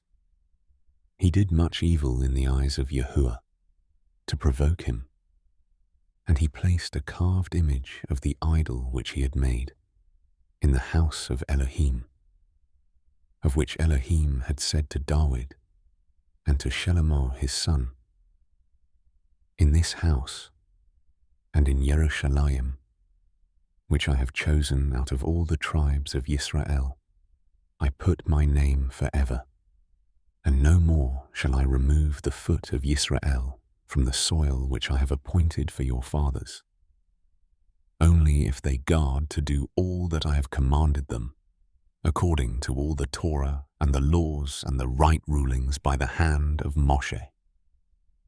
Thus Manasseh led Yehudah and the inhabitants of Jerusalem astray, to do more evil than the nations whom Yahuah had destroyed before the children of Israel. And Yahuah spoke to Manasseh and to his people, but they did not listen. Therefore Yahuah brought upon them the commanders of the army of the sovereign of Ashur, who captured Manasseh with hooks, bound him with bronze shackles, and made him go to Babel. And when he was in distress, he sought the face of Yahuah his Elohim, and humbled himself greatly before the Elohim of his fathers, and prayed to him. And he was moved by his entreaty, and heard his supplication, and brought him back to Jerusalem into his reign. And Manasseh knew that Yahuah was Elohim. And after this he built a wall outside the city of David on the west of Gihon, in the Wadi, and as far as the entrance of the fish gate, and it went round Ophel, and he made it exceedingly high. And he put army commanders in all the walled cities of Yehudah, and he removed the foreign mighty ones, and the idol from the house of Yahuah, and all the slaughter places that he had built in the mount of the house of Yahuah, and in Jerusalem, and he threw them out of the city. And he built the slaughter place of Yahuah, and slaughtered slaughterings of peace offerings and thank offerings on it, and ordered Yehudah to serve Yahuah Elohim of Yisrael. But the people were still slaughtering on the high places, though only to Yahuah their Elohim. And the rest of the acts of Manasseh, his prayer to his Elohim, and the words of the seers who spoke to him in the name of Yahuah Elohim of Yisrael. See, they are written in the book of the sovereigns of Yisrael, and his prayer, and his entreaty, and all his sin, and his trespass, and the places where he built high places, and set up the Asherim, and the carved images, before he was humbled. See, they are written among the words of the seers. So Manasseh slept with his fathers, and they buried him in his own house, and his son Ammon reigned in his place. Ammon was 22 years old when he began to reign, and he reigned 2 years in Jerusalem. But he did evil in the eyes of Yahuah, as his father Manasseh had done. And Ammon slaughtered to all the carved images which his father Manasseh had made, and served them. And he did not humble himself before Yahuah, as his father Manasseh had humbled himself. For Ammon trespassed more and more, and his servants conspired against him, and killed him in his own house. But the people of the land struck all those who had conspired against sovereign Ammon, and the people of the land set up his son Yoshiyahu to reign in his place. Yoshiyahu was 8 years old when he began to reign, and he reigned 31 years in Jerusalem. And he did what was right in the eyes of Yahuah, and walked in the ways of his father David, and did not turn aside, right or left. And in the 8th year of his reign, while he was still young, he began to seek the Elohim of his father David. And in the 12th year, he began to cleanse Yehudah and Jerusalem from the high places, and the Asherim, and the carved images, and the molded images. And they broke down the slaughter places of the Baals in his presence, and the sun pillars, which were above them, he cut down, and the Asherim, and the carved images, and the molded images he smashed, and ground them up, and strewed it on the surface of the burial sites of those who had slaughtered to them. And he burned the bones of the priests on their slaughter places, and cleansed Yehudah and Jerusalem, and in the cities of Manasseh and Ephraim and Shimon, as far as Naphtali, in their ruins all around. And he broke down the slaughter places and the Asherim, and ground the carved images into dust, and cut down all the sun pillars throughout all the land of Yisrael, and returned to Jerusalem. And in the 18th year of his reign, when he had cleansed the land and the house, he sent Shaphan son of Atzaliahu, and Maaseyahu, the head of the city, and Joah son of Joahaz the recorder, to repair the house of Yahuah his Elohim.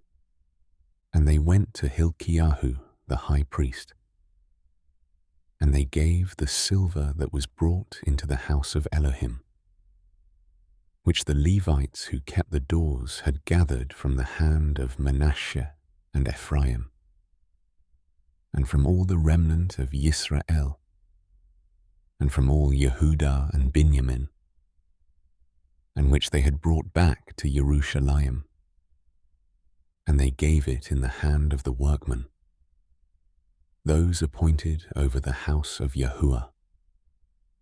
And they gave it to the workmen who worked in the house of Yahuah, to repair and strengthen the house.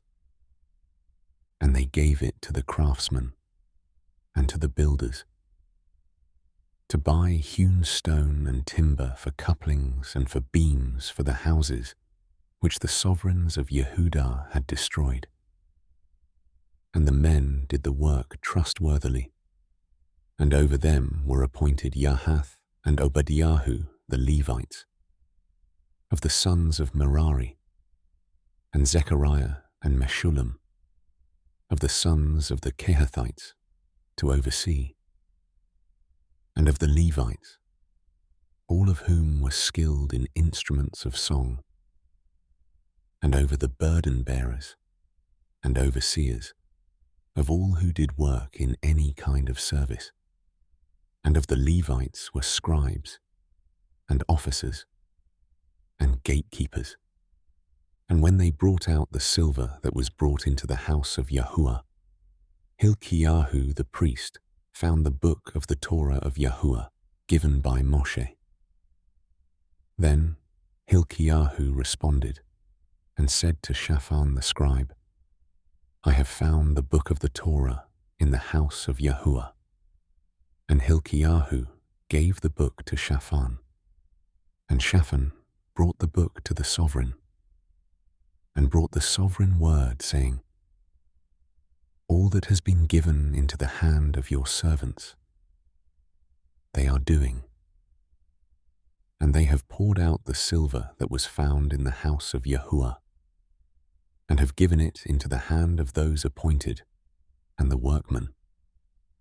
And Shaphan the scribe informed the sovereign, saying, Hilkiyahu the priest has given me a book. And Shaphan read it before the sovereign. And it came to be, when the sovereign heard the words of the Torah, that he tore his garments. And the sovereign commanded Hilkiyahu, Ahikam son of Shaphan, and Abdon son of Micah, and Shaphan the scribe, and Asaiah, a servant of the sovereign, saying, Go, inquire of Yahuah for me, and for him who is left in Yisrael and in Yehudah, concerning the words of the book that is found. For great is the wrath of Yahuah that is poured out on us, because our fathers have not guarded the word of Yahuah, to do according to all that is written in this book. Then Hilkiyahu and those of the sovereign went to Huldah the prophetess, the wife of Shallum son of Tochath, son of Hasrah, keeper of the wardrobe, who was dwelling in Jerusalem in the second quarter. And they spoke to her about this. And she said to them, Thus said Yahuah Elohim of Yisrael, Say to the man who sent you to me, Thus said Yahuah, See, I am bringing evil on this place and on its inhabitants. All the curses that are written in the book, which they have read before the sovereign of Yehudah, because they have forsaken me and burned incense to other mighty ones, to provoke me with all the works of their hands. Therefore, my wrath is poured out on this place, and is not quenched.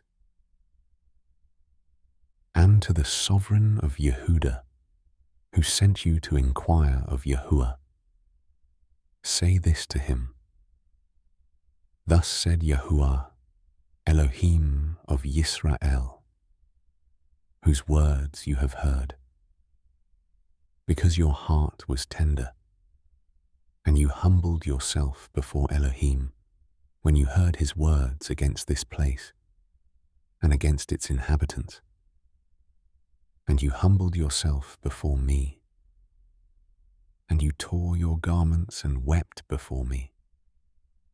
I also have heard, declares Yahuah.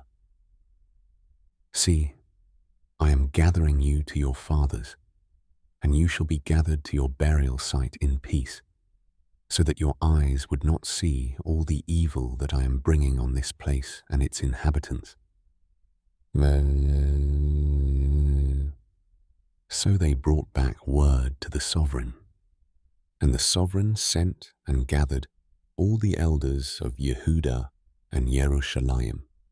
And the sovereign went up to the house of Yahuah with all the men of Yehudah and the inhabitants of Jerusalem, and the priests and the Levites, and all the people both great and small. And he read in their hearing all the words of the book of the covenant, which had been found in the house of Yahuah.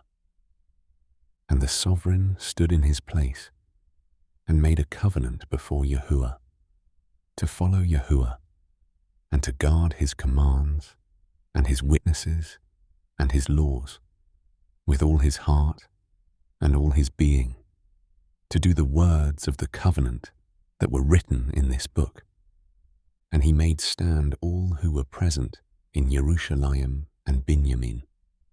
And the inhabitants of Jerusalem did according to the covenant of Elohim, the Elohim of their fathers. And Yoshiyahu removed all the abominations from all the lands that belonged to the children of Yisrael, and made all who were present in Yisrael diligently serve Yahuah their Elohim. All his days they did not turn away from following Yahuah Elohim of their fathers. And Yoshiyahu performed a Pesah to Yahuah in Jerusalem, and they slew the Pesah on the 14th day of the first new moon. And he set the priests in their duties and strengthened them for the service of the house of Yahuah, and said to the Levites who were teaching all Yisrael, who were set apart to Yahuah, put the set-apart ark in the house which Shelomo son of David, sovereign of Yisrael, built. It is no longer to be a burden on your shoulders. Now serve Yahuah your Elohim and his people Yisrael, and prepare by the fathers' houses, according to your divisions, by the writing of David sovereign of Yisrael, and by the writing of Shelomo his son, and stand in the set-apart place by the divisions of the fathers' houses of your brothers, the lay people, and the portion of the father's house of the Levites, and slay the Pesah, and set yourselves apart, and prepare for your brothers, to do according to the word of Yahuah by the hand of Moshe.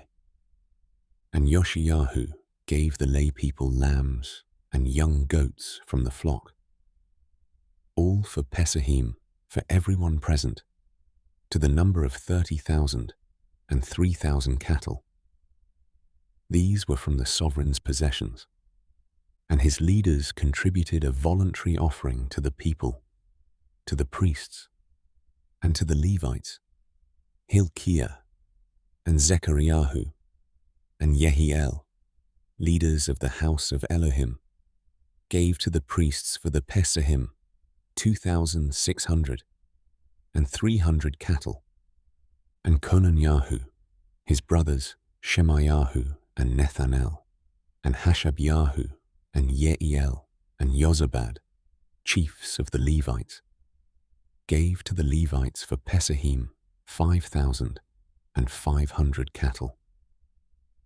And the service was prepared, and the priests stood in their places, and the Levites in their divisions, according to the command of the sovereign.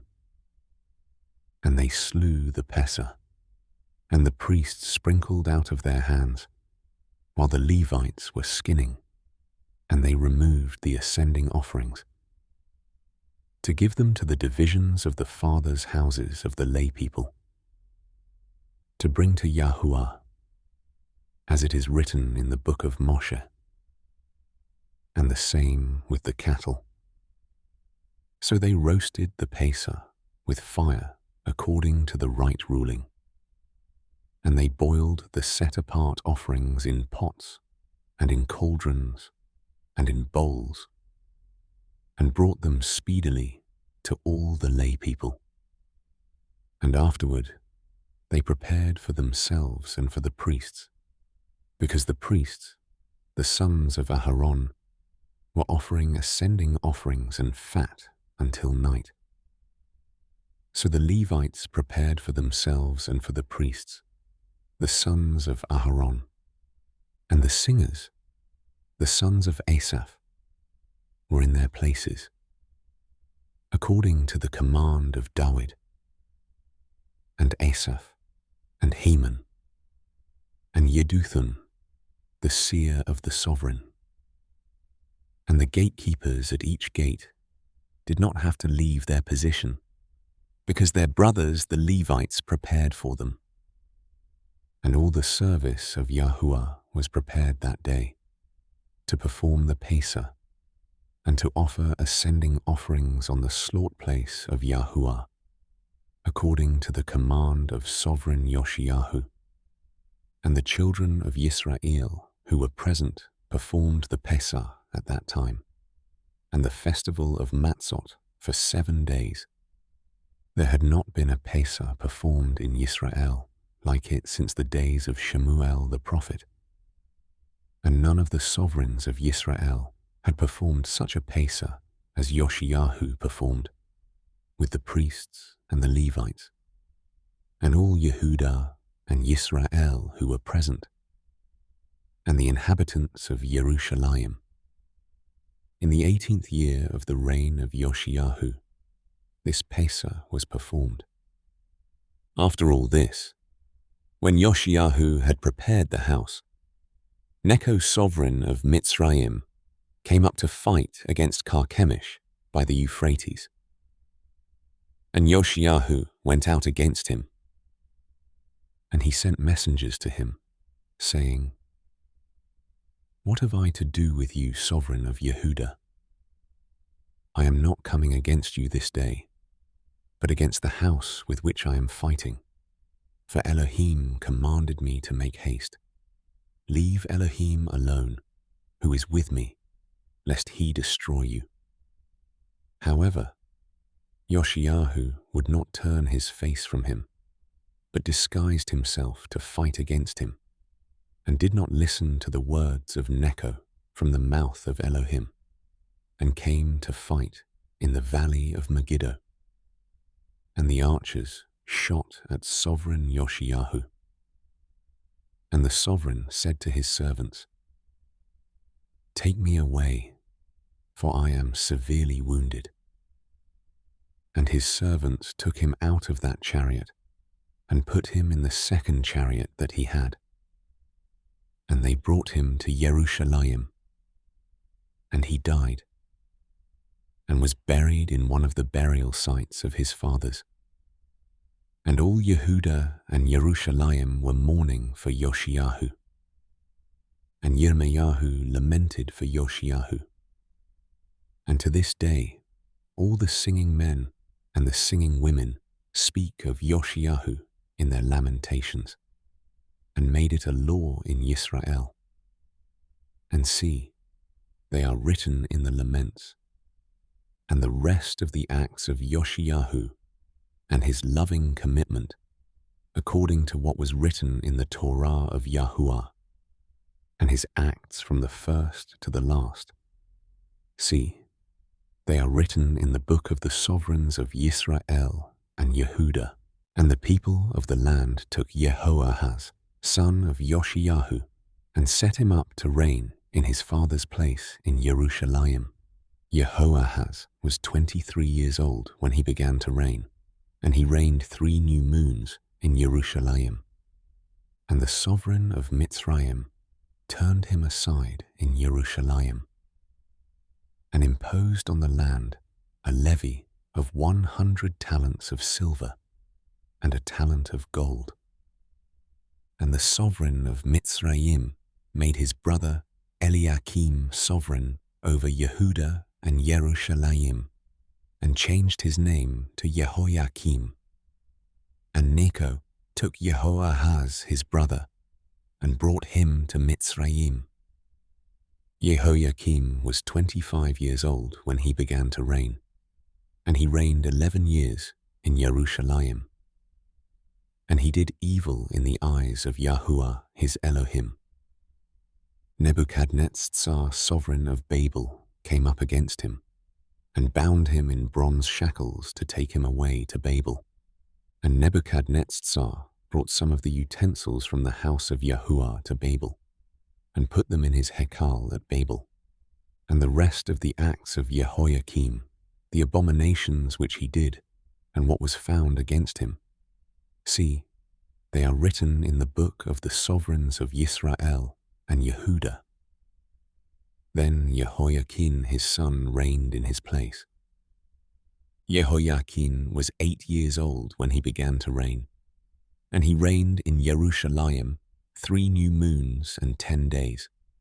And he did evil in the eyes of Yahuah. And at the turn of the year, sovereign Nebuchadnezzar sent and brought him to Babel, with the valuable utensils from the house of Yahuah, and made Sidkiyahu, Jehoiakim's brother, sovereign over Yehudah and Jerusalem. Sidkiyahu was 21 years old when he began to reign, and he reigned 11 years in Jerusalem. And he did evil in the eyes of Yahuah his Elohim.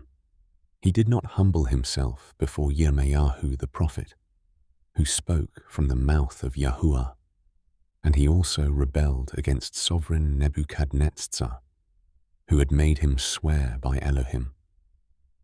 But he stiffened his neck and hardened his heart against turning to Yahuah Elohim of Yisrael. Also, all the heads of the priests and the people trespassed more and more, according to all the abominations of the nations, and they defiled the house of Yahuah, which he had set apart in Jerusalem. And Yahuah Elohim of their fathers sent to them by his messengers, rising up early and sending them. For he had compassion on his people and on his dwelling place.